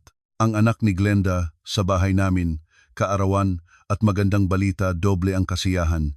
Nakatayo ako sa labas ng bakod, huminga ng malalim bago pumasok. Ang maputlang makulay na dress ng aking ina na pinlansya mula ng umaga ay yumakap sa aking katawan ng maayos hindi mamahaling damit ngunit malinis, tuwid. Hindi ako nagpaganda ng labis at hindi rin ako nagsikap na maging kapansin-pansin, ngunit baka ang mismong kalmadong iyon ang nakapansin sa marami. Mula sa malapit na mesa sa bakod, isang matandang babaling kamag-anak ang nauna na nagtanaw pagkatapos ang ilan pang tumingin. Sa loob lang ng ilang segundo, ang usapan sa bakuran ay biglang humina. Ang biyenan ko ay nakatayo sa may pintuan ng sala at nang makita niya ako ay agad na nagbago ang kanyang mukha. Ang ngiti sa kanyang labi ay nawingas ng biglaan at sa halip nito ay lumabas ang pamilyar na poot. Napatid ang patingin sa akin. Ang boses niya ay tumaas sa gitna ng maraming tao. Sino ang nagpahintulot sa iyo na pumasok dito? Tinitingnan ko siya ng diretsyo, walang pagiwas. Maraming mata ang nakatuon sa akin, alam ko iyon.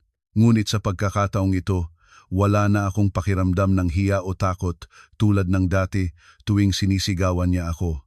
Humakbang pa ako ng ilang hakbang, hinila ang isang bakanting upuan sa gilid ng mesa at umupo, inilagay ang bag ko ng maayos sa aking lap, ang boses ko ay dahan-dahan. Hindi po ako bumalik para humingi ng pahintulot. Bumalik po ako para batiin ang hipag sa kanyang kaarawan at makita kung paano tatanggapin ng nay ang kanyang tunay na apo. Ilang tao na nakaupo malapit ay nagsimulang tumingin sa isa't isa. May bahagyang bulong na nagsisimulang lumabas. Alam nilang lahat na ako ang manugang na pinaalis ilang araw na ang nakaraang iyon. Ngunit baka wala ni isa sa kanila ang nag-isip na ako ay babalik sa tamang oras na ito. Sa itaas, si Glenda ay nagpumla ang mukha ng kaunti sandali lang, ngunit nakita ko ng malinaw. Pagkatapos ay agad siyang nagbalik ng dating kalmado, hinawakan ang tiyan at ngumingiti ng matalas. Pinalayas na ngunit hindi pa rin marunong magalit. Bakit ka na parito? Para humingi ng tawad. Hindi ko siya tiningnan agad. Una, lumingon ako kay Edgar. Ang asawa ko ay nakaupo sa isang mesa sa gitna at nang makita niya ako, namutla. Ang kamay niya na humahawak ng baso ng tubig ay natatigil sa ere. Ang kanyang mga mata ay nagsalubong sa akin pagkatapos ay mabilis na lumihis. Si Ariel naman ay nakaupo sa mesa sa tabi. Ang mukha niya ay matigas tulad ng bato. Ang mga tao sa labas ay baka nag-aakalang siya ay naiinis dahil nakaistorbo ang handaan, ngunit alam ko nang mabuti kung gaano nakagulo ang kanyang isipan sa sandaling iyon. Nagalit ang biyenan ko nang hindi siya sinalubong ng reaksyon na gusto niya. Nagtayo siya sa gitna ng bakuran, sinadyang malakas magsalita para marinig ng lahat. Araw na masaya ito para sa bahay namin. May isa na hindi marunong pumakilala. Sige, dapat lang na marunong siyang kilalanin ang kanyang lugar. Mula ngayon, ang bahay na ito at lahat ng nasa loob nito ay para sa tunay na apo sa loob ng tiyan ng anak kong si Glenda. Ang hindi makapanganak ng lalaki ay wala ng karapatang matukso. Nang matapos ang pangungusap na iyon, ilang kamag-anak na nakaupo malapit ay tumango at sumalang. May isa pang nagsalita sa harap ko. Parang ganap na normal ang lahat ng nangyayari. Narinig ko ito nang walang pakiramdam ng sakit pa. Baka dahil kapag naabuso ka na ng husto ng isang tao, ang mga salitang malupit ay nagiging patunay na lang ng kanyang tunay na mukha. Dahan-dahan akong tumayo, walang pagsinigaw, walang paghampas sa mesa, walang galit. Tinitingnan ko lang ng diretso ang biyenan ko.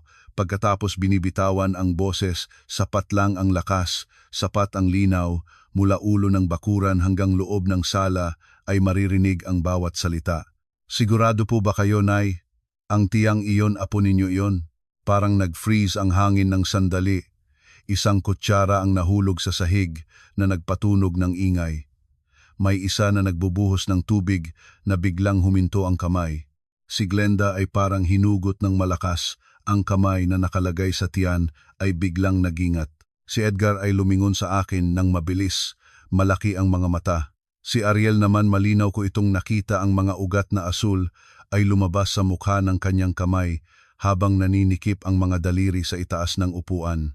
Nagulat ang biyenan ko ng isang kumpas pagkatapos napalahaw ng mataas, ang boses nito ay lumabas.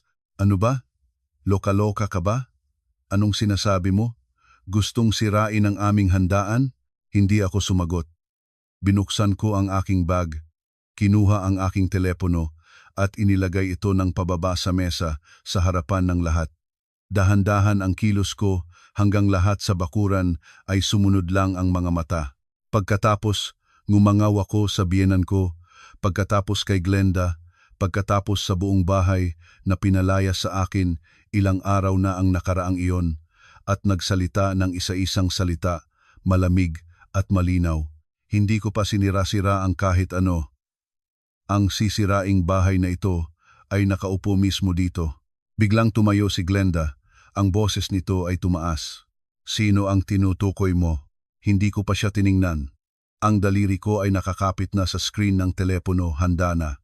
Sa paligid, ang bulong ay nagsimulang tumaas ng mas malinaw. Ang mga tao ay tinitingnan ako, pagkatapos si Glenda, pagkatapos ang biyenan ko nang may pagtitingin na parehong curious at alanganin. Alam ko na sa loob lang ng ilang segundo, walang magiging katulad pa ng dati. Ibinaba ko ang mga mata, pinindot ang screen, at sa sandaling iyon, ang buong handaan ay nagsimulang mahulog sa isang hukay na wala ng sinuman sa bahay ng asawa ko ang kayang akyatin muli. Ang daliri ko ay katatapos lamang humawak sa screen ng telepono nang tahimik ang buong bakuran.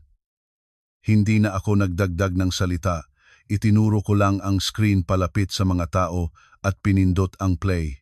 Lumabas ang imahe, malinaw ang kuha kahit medyo madilaw ang ilaw sa loob ng hotel. Ang mukha ni Glenda ay hindi maaaring baguhin kahit saan. Bumaba siya sa sasakyan, nayos ang buhok, pagkatapos lumihis para ngumiti sa isang lalaking naghihintay sa pintuan. Hindi si Ariel ang lalaking iyon, si Darwin Aguilar iyon. Hindi ang paraan ng pakikipag-usap sa mga kliyente. Hindi ang paraan ng pakikipagkita sa mga kaibigan. Inakay ni Glenda ang bisig ni Darwin tulad ng isang gawi na labis ng ginagawa at sila ay magkasamang pumunta sa loob. Ang kanilang mga balikat ay magkasabay na nagtatama.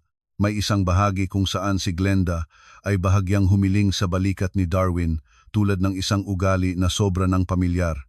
Kinuha ko rin ang plato ng sasakyan, ang bantay seguridad na yumuyuko, ang digital na oras sa harapan ng lobby ng hotel. Bawat detalye ay malinaw, walang sinuman ang makakapagsabing nagkamali ng tingin o pinagsama-sama ng computer. Sa loob lang ng ilang segundo, ang buong bakuran ay nagpalabas ng ingay ng sorpresa.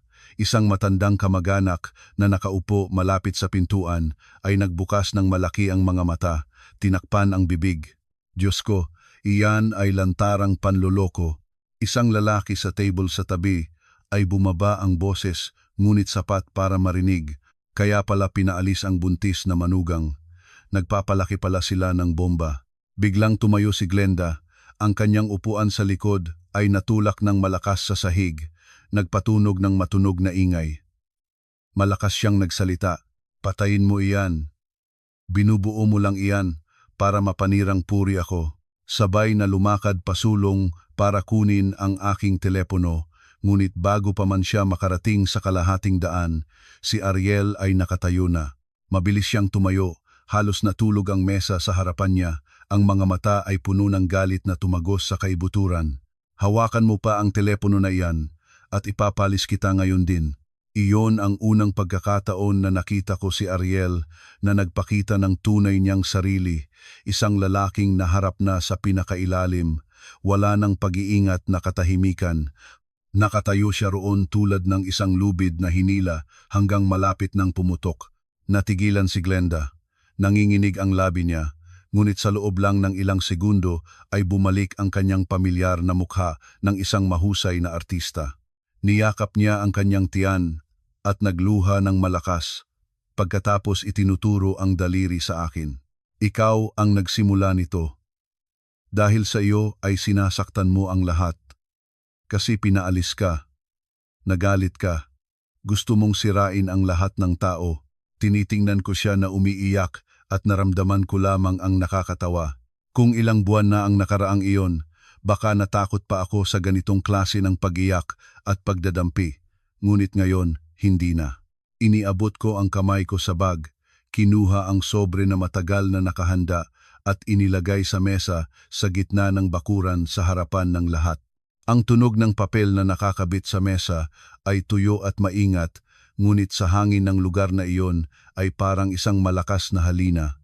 Nagsalita ako ng dahan-dahan, malinaw ang bawat salita. Kung ang video lang ay mayroon ako, maaari ka pang umiyak at magreklamo. Kaya tignan ito. Kinuha ko ang papel mula sa sobre, itinulak ito patungo kay Ariel pagkatapos tiningnan ng diretsyo ang biyenan ko.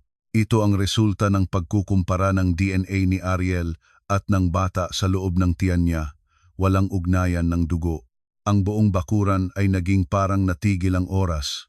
Ang biyenan ko ay nanginginig ng husto hanggang kailangan niyang humawak sa gilid ng mesa para makatayo. Hinablot niya ang papel, ang mga mata ay mabilis na lumipas sa mga teknikal na linya, natigil sa konklusyon sa dulo ng pahina. Malinaw na nakikita ko ang kanyang mga kamay na nanginginig ng labis. Ang papel ay naguugoy ng matulis sa harapan niya, ang labi niya ay paulit-ulit na gumagalaw. Hindi maaari, hindi maaari, hindi maaari. Sabay nang umangaw siya kay Glenda at ang mga mata niya ay hindi na puno ng pagmamahal at pag-aalaga tulad ng nakaraang mga buwan ito na ang isang matinding takot na hinaluan ng kahihiyang nababago ang buong mukha. Napatigil si Edgar sa gilid ng mesa, ang mukha ay puti. Tinitingnan niya ako, pagkatapos ang papel sa kamay ng kanyang ina, pagkatapos si Glenda. Ang nakabitin niyang mukha ay nagpapakita na nagsimula na siyang umintindi na hindi ako basta nagsasalita. Ang tatay ng asawa ko, ang taong mula nang magsimula ay nanatiling nakaupo dahil sa sadyang hiya sa harapan ng mga kamag-anak, ay sa wakas ay hindi na rin makapanahimik. Hinampas niya ang mesa ng malakas, nagsalita. Glenda, anong ibig sabihin nito? Magsalita ka. Ngunit bago pa man makapagsalita si Glenda, may tunog ng mabilis na pagsupil ng preno sa labas ng bakod. Isang makinang itim at makintab ang huminto sa harapan ng pintuan. Lahat ay sabay na lumingon palabas. Sa loob lang ng ilang segundo, isang lalaki nang bumaba, ang mukha ay matigas, may kasamang batang lalaking assistant na nagdadala ng makapal na folder. Si Darwin Aguilar. Kahit walang nagpakilala, kahit walang nagkumpirma ang pagkakilig na nakita ko sa mukha ni Glenda nang makita niya ang lalaking iyon, ay sapat na para maunawaan ng lahat ang tiyan na kinagalakan ng buong pamilya sa loob ng mahabang panahon, ang tiyan na tinawag nilang tunay na apo, ang tiyan na naging dahilan para palayasin ako, kaya kaagad lumabas ang tunay na mayari. Nakatayo si Darwin sa pintuan ng bakod ng ilang segundo, parang nag-iisip kung sisilong o hihimig. Ngunit huli na ang paguring. Tinitingnan ko siya ng diretsyo, ang boses ko ay mahinahon hanggang sa nakakatakot. Naparito kayo sa tamang oras, ang bata sa tiyan ng babaeng iyon tatanggapin ninyo o hayaan ang pamilyang ito na mag-alaga para sa inyo. Nang matapos ang pangungusap ko, nananatiling nanahimik ang buong bakuran. Binuksan ni Darwin ang kanyang bibig para magsalita, ngunit hindi pa nagagawa ang lumalabas ng malinaw na salita. Isang tunog ng pinto ng sasakyan ang narinig mula sa likod. Isang babae na nasa katanghaliang gulang, suot ang malawak na kulay maitim na damit, ang mukha ay malamig tulad ng yelo, ang buhol ng buhok ay mahigpit, ang mga mata ay direkta bumaba mula sa kabilang pintuan ng sasakyan. Kasunod niya ay dalawa pang tao, isa ay may hawak na makapal na folder at isa ay parang driver. Hindi na ako kailangan pang sabihin ng sino man kung sino siya, ang asawa ni Darwin Aguilar. Mabilis at tuwid ang kanyang paglakad patungo sa loob ng bakuran, ang mga sapatos niya ay nagpatunog sa semento, tap, tap, tap, nagpapahigpit sa hangin na napalaki na ang tensyon sa lugar. Sa pagdating niya sa gitna ng bakuran, binawi niya ang makapal na folder mula sa kasamahan niya at ito ay inihagis niya ng diretso sa mesa sa harapan ng biyenan ko. Mga resibo ng pagpapasuri, mga patunay ng paglilipat ng pera, kontrata ng pag-upa ng apartment, mga resibo ng pagbili ng gamit para sa buntis, lahat ay nagkalat sa mesa, nagsabog sa mga pinggan ng prutas at bote ng soft drinks. Itinuturo ng babaeng iyon ang kanyang daliri diretso sa mukha ni Darwin. Ang boses niya ay matalas tulad ng patalim. Kung magpapalit ng kirida ay marunong ka sana. Huwag pahiwatig sa buong angkan mo na gawa mong palabas ang kanilang pamilya. Walang nakapagsalita pa. Ang mga bulong mula sa iba't ibang mesa ay hindi napag-usisa ito na ay isang magulo at nakakagulat na kaguluhan. Ang biyenan ko ay dahan-dahang lumagpak sa upuan, hawak pa rin ang papel ng resulta, parang naalaglag ang kaluluwa. Ang pagmamalaking nagtagal ng mahabang buwan, ang malakas na tinig na pumupuri sa tunay na apo, ang ngiti ng kaluguran na palagi niyang ibinibigay bago ang lahat-lahat ay nawala ng ganoong-ganoon din. Tinitingnan ko ang babaeng ito, ngayon hindi ang kaakit-akit na tao na nagpapanggap na may ari-arian na nakikinabang sa kanyang posisyon. Ito ay isang tao na binugso ng mismong kasakiman, kasamaan at gawi ng panghahanga sa iba. Si Ariel ay hindi na makapagpigil. Naghanap siya ng baso sa ibabaw ng mesa at inihagis ito ng malakas sa sahig. Ang tunog ng basag na salamin ay tumalab sa buong bakuran, nagpatakot sa mga bata sa labas. Si Ariel ay itinuturo ang daliri sa mukha ni Glenda. Ang mga mata ay pula, ang tinig ay galing sa kaibuturan ng kanyang dibdib. 3 araw pa lang akong naghihintay na magsisi ka. Ngunit para sa iyo, kami ng buong pamilya ay mga tanga lang na nagpapalaki ng iyong bata. Natigilan ng kaunti si Glenda sa harapan ng ganitong tinig. Ngunit mabilis ay nagngisi ulit. Tinitingnan ko ang babaeng iyon at naramdaman ang aking balat na nanlamig. May mga tao na kapag nailantad na, hindi na naaawa sa sarili, ang nananatili na lang ay ang instinct na tumugon at kumagat sa kahit kanino malapit. Nang marinig ni Glenda ang sariling boses mula sa recording na pinindot ni Ariel, iyon mismong boses na puno ng kasiyahan at pagtatawangulo, ang boses na nagkukuwento tungkol sa pagiging tanga ng buong pamilya ng asawa niya, nagbago ang lahat ng kulay ng kanyang mukha. Sinundan ng tawang boses ni Darwin ang huli niyang salita sa recording. Napalahaw ang biyenan ko ng isang tunog na hindi maitawag na sigaw o iyak, isang uri ng daing na galing sa pinakamasakit na bahagi ng isang taong nabawi ng lahat ng ipinagmamalaki. Kung hindi pa naabot ng kamag-anak na nakaupo sa tabi niya para tulungan, baka nahulog siya mula sa upuan. Si Ariel ay naglagay ng telepono sa mesa. Ang tinig niya ay mababa at puno ng mapait na pagkamuhi. Nay, narinig ninyo? Ang taong pinalaki ninyo, inaaruga, ginawa ninyong kayamanan ng buong pamilya, kami ay tinatawag niyang mga tanga. Kami ay gamit lang niya para mapabuti ang sarili niyang buhay. Bawat salita niya ay parang isang palo na diretso sa dibdib ng biyenan ko. Ang matandang babae ay nagluha, ngunit hindi ito ang pagluha ng isang ina na nasaktan dahil sa pag-aaway ng pamilya. Ito ang pagluha ng isang taong nalaglag mula sa pinakamataas na punto ng kanyang pagmamalaki, at ang pagbagsak ay labis na mabilis at masakit para makapag-atsuwela pa ng kahit anong bagay. Si Edgar ay wala nang maaring itago pa. Mula nang magsimula ang lahat ay nanatili siya sa gilid. Ang mukha ay napalitang puti at mapula ng alternately, ngunit ngayon ay hindi na siya makatayo sa lugar niya. Biglang lumayo siya mula sa mesa, nagtungo kay Glenda, at hinawakan niya ang kanyang braso, hindi para tulungan kundi para pugilin. Glenda, totoo ba lahat ng ito? Tumingin si Glenda sa kanya. Pagkatapos ay ngumiti, nang malupit ang uri ng ngiting nagpapakita na wala nang itatago pa. Oo, totoo. Binitawan ni Edgar ang kanyang braso tulad ng isang tao na nahawakan ang mainit na bakal. Lumayo siya ng ilang hakbang, napaluhod sa sahig ng bakuran. Ang mga kamay ay inilagay sa magkabilang gilid ng kanyang ulo. Napaluhod siya hindi dahil sinadya, kundi dahil ang mga tuhod niya ay hindi na kaya pang suportahan ang bigat ng lahat ng bagay na naguho sa kanya sa loob ng ilang minutong iyon. Ilang tiyuhin at pinsan na nakasaksi sa lahat ng ito ay nagsimulang lisanin ang mesa.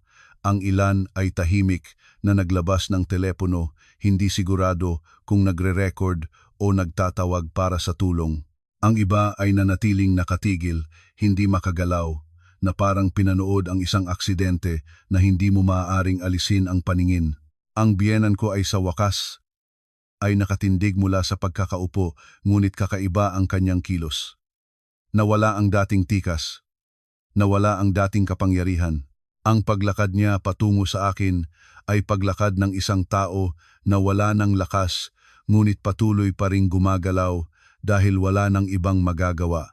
Iniabot niya ang kanyang mga kamay patungo sa akin, nanginginig, at ang boses niya ay bago pang mabuo ay nasira na.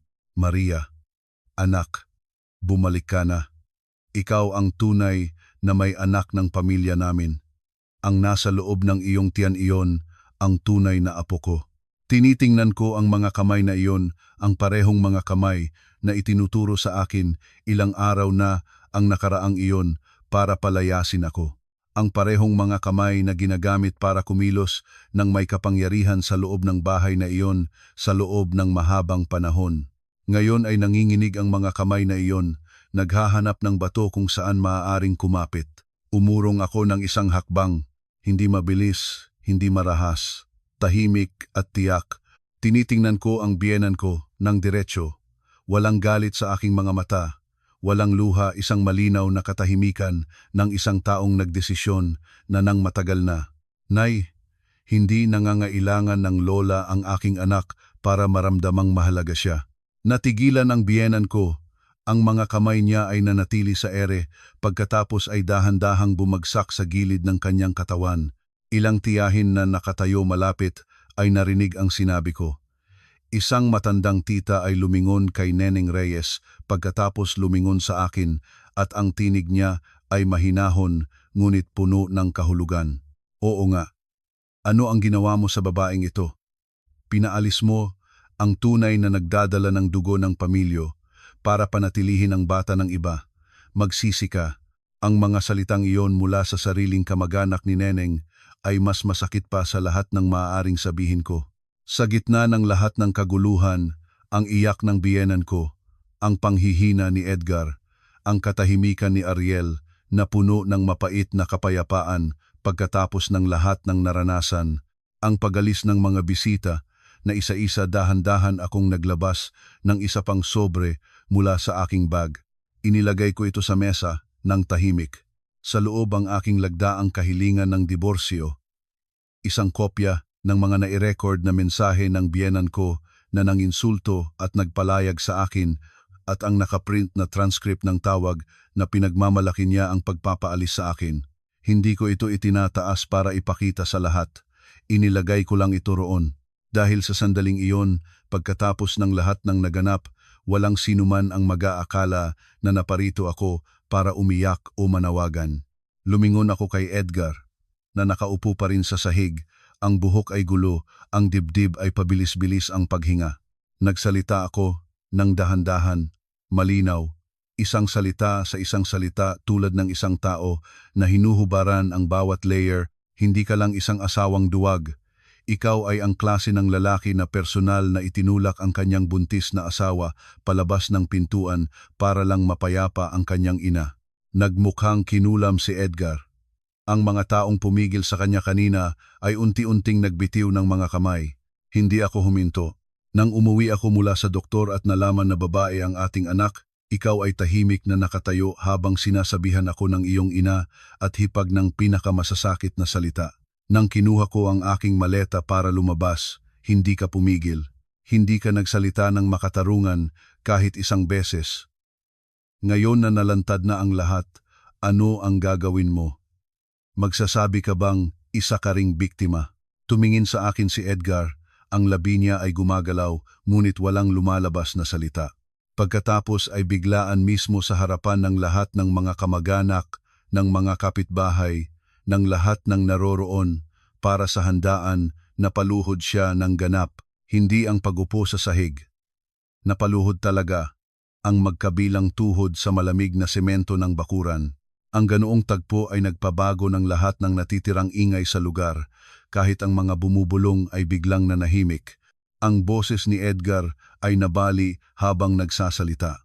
Maria, nagkamali ako. Pinabayaan kita. Huwag kang umalis. Patawarin mo ako. Tinitingnan ko siya ng matagal. Noon ay naramdaman ko ang isang bagay na hindi ko inaasahan, hindi galit, hindi kasiyahan, hindi rin awa. Isang katahimikang malinis. Tulad ng isang aklat na binabasa mo ng paulit-ulit at sa wakas ay naabot mo na ang huling pahina. Alam mo na kung paano matatapos. Alam mo na kung ano ang kahulugan at hindi mo na kailangang bumalik sa simula. Nagsalita ako ng dahan-dahan, mahinahon, tulad ng hangin na dumaan. Noong itinakwil ninyo kaming dalawa ng aking anak, mayroon bang nagpatawad sa amin? Walang sumagot. Kinuha ko ang aking bag, isinukbit sa balikat, at dahan-dahang lumakad patungo sa pintuan ng bakuran. Hindi ako nagmamadali. Alam ko na ang bawat hakbang ko ay nakikita ng lahat ng naroroon at hindi ko kailangan pang lumingon para malaman na ang buong bakuran ay nagmamasid sa akin. Sa pintuan, huminto ako ng isang saglit, hindi para lumingon, hindi para magdagdag ng salita. Huminto lang ako para maramdaman ang hangin sa labas, ang sikat ng araw na humahaplos sa aking mukha, ang bigat ng bag sa aking balikat na puno ng mga dokumento ng isang bagong simula. Pagkatapos ay lumakad na ako. Pagkatapos ng handaan ng araw na iyon, bumagsak ang lahat sa bahay ng mga Reyes ng napakabilis. Si Glenda ay kinuha ni Ariel palabas ng bahay sa loob ng gabing iyon. Ang tiyang dating pinalaki ng lahat tulad ng kayamanan ay naging sandata na ngayon na sumugat pabalik sa lahat. Si Darwin Aguilar naman, bago pa man siya makalayo, kinuha na siya ng kanyang asawa sa isang maingay na eksena.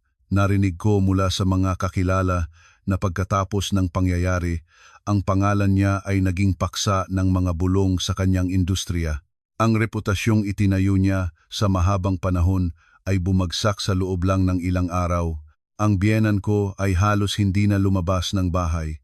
Hindi dahil may karamdaman kundi dahil saan man siya pumunta may nagsasalita, may nagbubulong. Isang beses ay narinig mula sa isang kakilala na nang pumasok siya sa palengke, may nagsabi ng mahinahon ngunit sapat para marinig. Iyan ang babae na nagpalayag sa tunay na manugang para maiingatan ang bata ng iba. Ang mga salitang iyon, hindi man malakas, ay sapat para sa isang taong tulad ni Neneng Reyes na palaging nagpapahalaga sa kanyang reputasyon sa komunidad ay hindi na makapagangat ng ulo. Si Edgar ay pumunta sa bahay ng aking mga magulang ng ilang beses.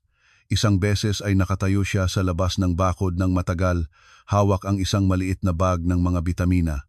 Isang beses ay nakita ko siya mula sa bintana ng aking kwarto, nakaupo sa aming bato ng hagdan, ang ulo ay nakababa, ang likod ay nakalukob. Tinitingnan ko siya sa loob ng ilang segundo. Pagkatapos ay lumayo ako mula sa bintana. Hindi dahil gusto kong parusahan siya ng higit pa, kundi dahil ang ilang pintuan, kapag isara mo na hindi mo na kailangang buksan pa kahit minsan. Hindi ko na ginambala pa ang kahit anong bagay na may kaugnayan sa kanila. Walang tawag, walang mensahe, walang pagkukwento sa mga kakilala. Dahil ang lahat ng nangyari noong araw na iyon ay sapat na para ang bawat isa sa kanila ay mabuhay kasama ang alaala ng lahat ng ginawa nila. May mga katotohanang hindi na kailangan pang ulitin. Nandoon na ito, nakalagay sa puso ng bawat isa at araw-araw ay nagpapaalala. Sa bahay ng aking mga magulang, walang maraming tanong ang ginawa ng aking ina at ama. Ang aking ina ay tahimik na nagluto ng mga pagkaing gusto ko. Ang aking ama ay pabalik-balik sa labas ng bakuran, paminsan-minsang sumusulyap sa loob ng aking kwarto para tingnan kung kumain na ba ako. Isang gabi, inilagay ng aking ina ang mangkok ng sabaw sa harapan ko at nagsalita ng dahan-dahan. Hindi mo kailangang manganak ng apo para sa kahit sino. Manganak ka para sa iyong sarili, basta ligtas kayo ng iyong anak. Sapat na iyon. Narinig ko ito at naramdaman ang pangangalit ng aking lalamunan. Marahil sa sandaling iyon ay napagtanto ko kung ano talaga ang ibig sabihin ng isang tunay na tahanan. Maayos na akong pumunta sa doktor para sa regular na pagpapasuri ng aking bata. Sa unang pagkakataon na malinaw na nakita ko ang hugis ng aking anak sa screen ng ultrasound, naging malambot ang aking puso sa isang paraang hindi ko inaasahan. Ang batang iyon na dati ay tinanggap na may malamig na tingin ng ibang tao, na tinanggal ng halaga bago pa man ipanganak, Nakahiga roon, napakaliit ngunit tunay. Natutunan ko ang pakikipag-usap sa aking anak. Inilalagay ko ang kamay sa aking tiyan tuwing gabi at sinasabi ko sa kanyang sa sarili ko na anuman ang mangyari, gagawin ko ang lahat para maingatan siya. May mga gabing humihiga pa rin ako nang hindi agad natutulog, hindi dahil nagsisisi, kundi dahil bumabalik ang mga alaala, ang mga boses, ang mga salita, ang mga tingin. Nandoon pa rin ang mga ito, malinaw tulad ng kahapon. Ngunit kakaiba, hindi ko na nararamdaman na ako ang talunan. Ang taong pinalayas ng araw na iyon ay ang tanging isa sa lahat ng naroroon na hindi nawalan ng kanyang dignidad. Lumipas ang mga buwan, dahan-dahan ngunit tiyak.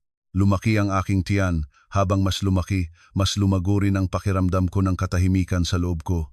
Nang dumating ang mga tikas ng panganganak, hawak ko ang kamay ng aking ina ng mahigpit. Lahat pagkatapos ay parang isang makulay ngunit malabo na imahe hanggang sa narinig ko ang unang iyak ng aking anak. Hindi ito malakas na iyak, ngunit sapat iyon para parang basagin ang aking puso at sabay na itaas muli ang lahat. Inilagay ng doktor ang bata sa aking mga bisig, isang maliit na baby girl, mainit at payapa sa isang paraang kakaiba. Tinitingnan ko siya. Nang matagal, walang mataas na naiisip, walang malaking inaasahan. Naramdaman ko lamang ang isang bagay, kagaanan, parang pagkatapos ng lahat ng ingay, ng lahat ng sakit, ng lahat ng bagay na naganap, may natirang isang bagay na hindi nasira.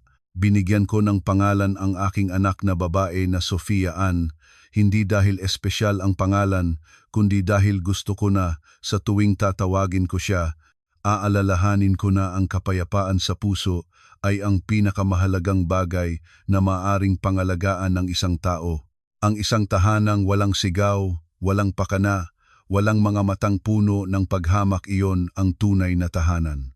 Ang kwento ko ay nagtatapos dito. Walang maingay na tagumpay, walang sinumang nagsalita ng opisyal nang nagkamali ako. Bawat isa ay naiwan kasama ng kanilang ginawa at iyon ay sapat na. Ang taong pinalayas noong araw na iyon ay lumabas na may dalang isang maleta at isang bata sa loob ng kanyang tiyan. Ngunit hindi siya umalis nang walang dala. Umalis siya na may dala ng pinakamahalaga, ang kanyang sariling dignidad, buo at hindi nasira. Noong tinakwil nila kami, naisip nila na itinatapon nila ang isang walang silbing manugang. Ngunit ang totoo, ng araw na iyon, habang pinupunasan nila ang kanilang mga kamay tulad ng taong nagtatakwil ng isang bagay na hindi na kailangan, pinalaya nila ang sarili nila mula sa tanging tao pa na nagpapahalaga sa kanila ng tunay, at iyon ang bagay na kahit anong yaman, kahit anong ari-arian, kahit anong tiyan ng tunay na apo, hindi na maaaring ibalik pa. Salamat sa pakikinig. Hanggang sa muli, mga kababayan.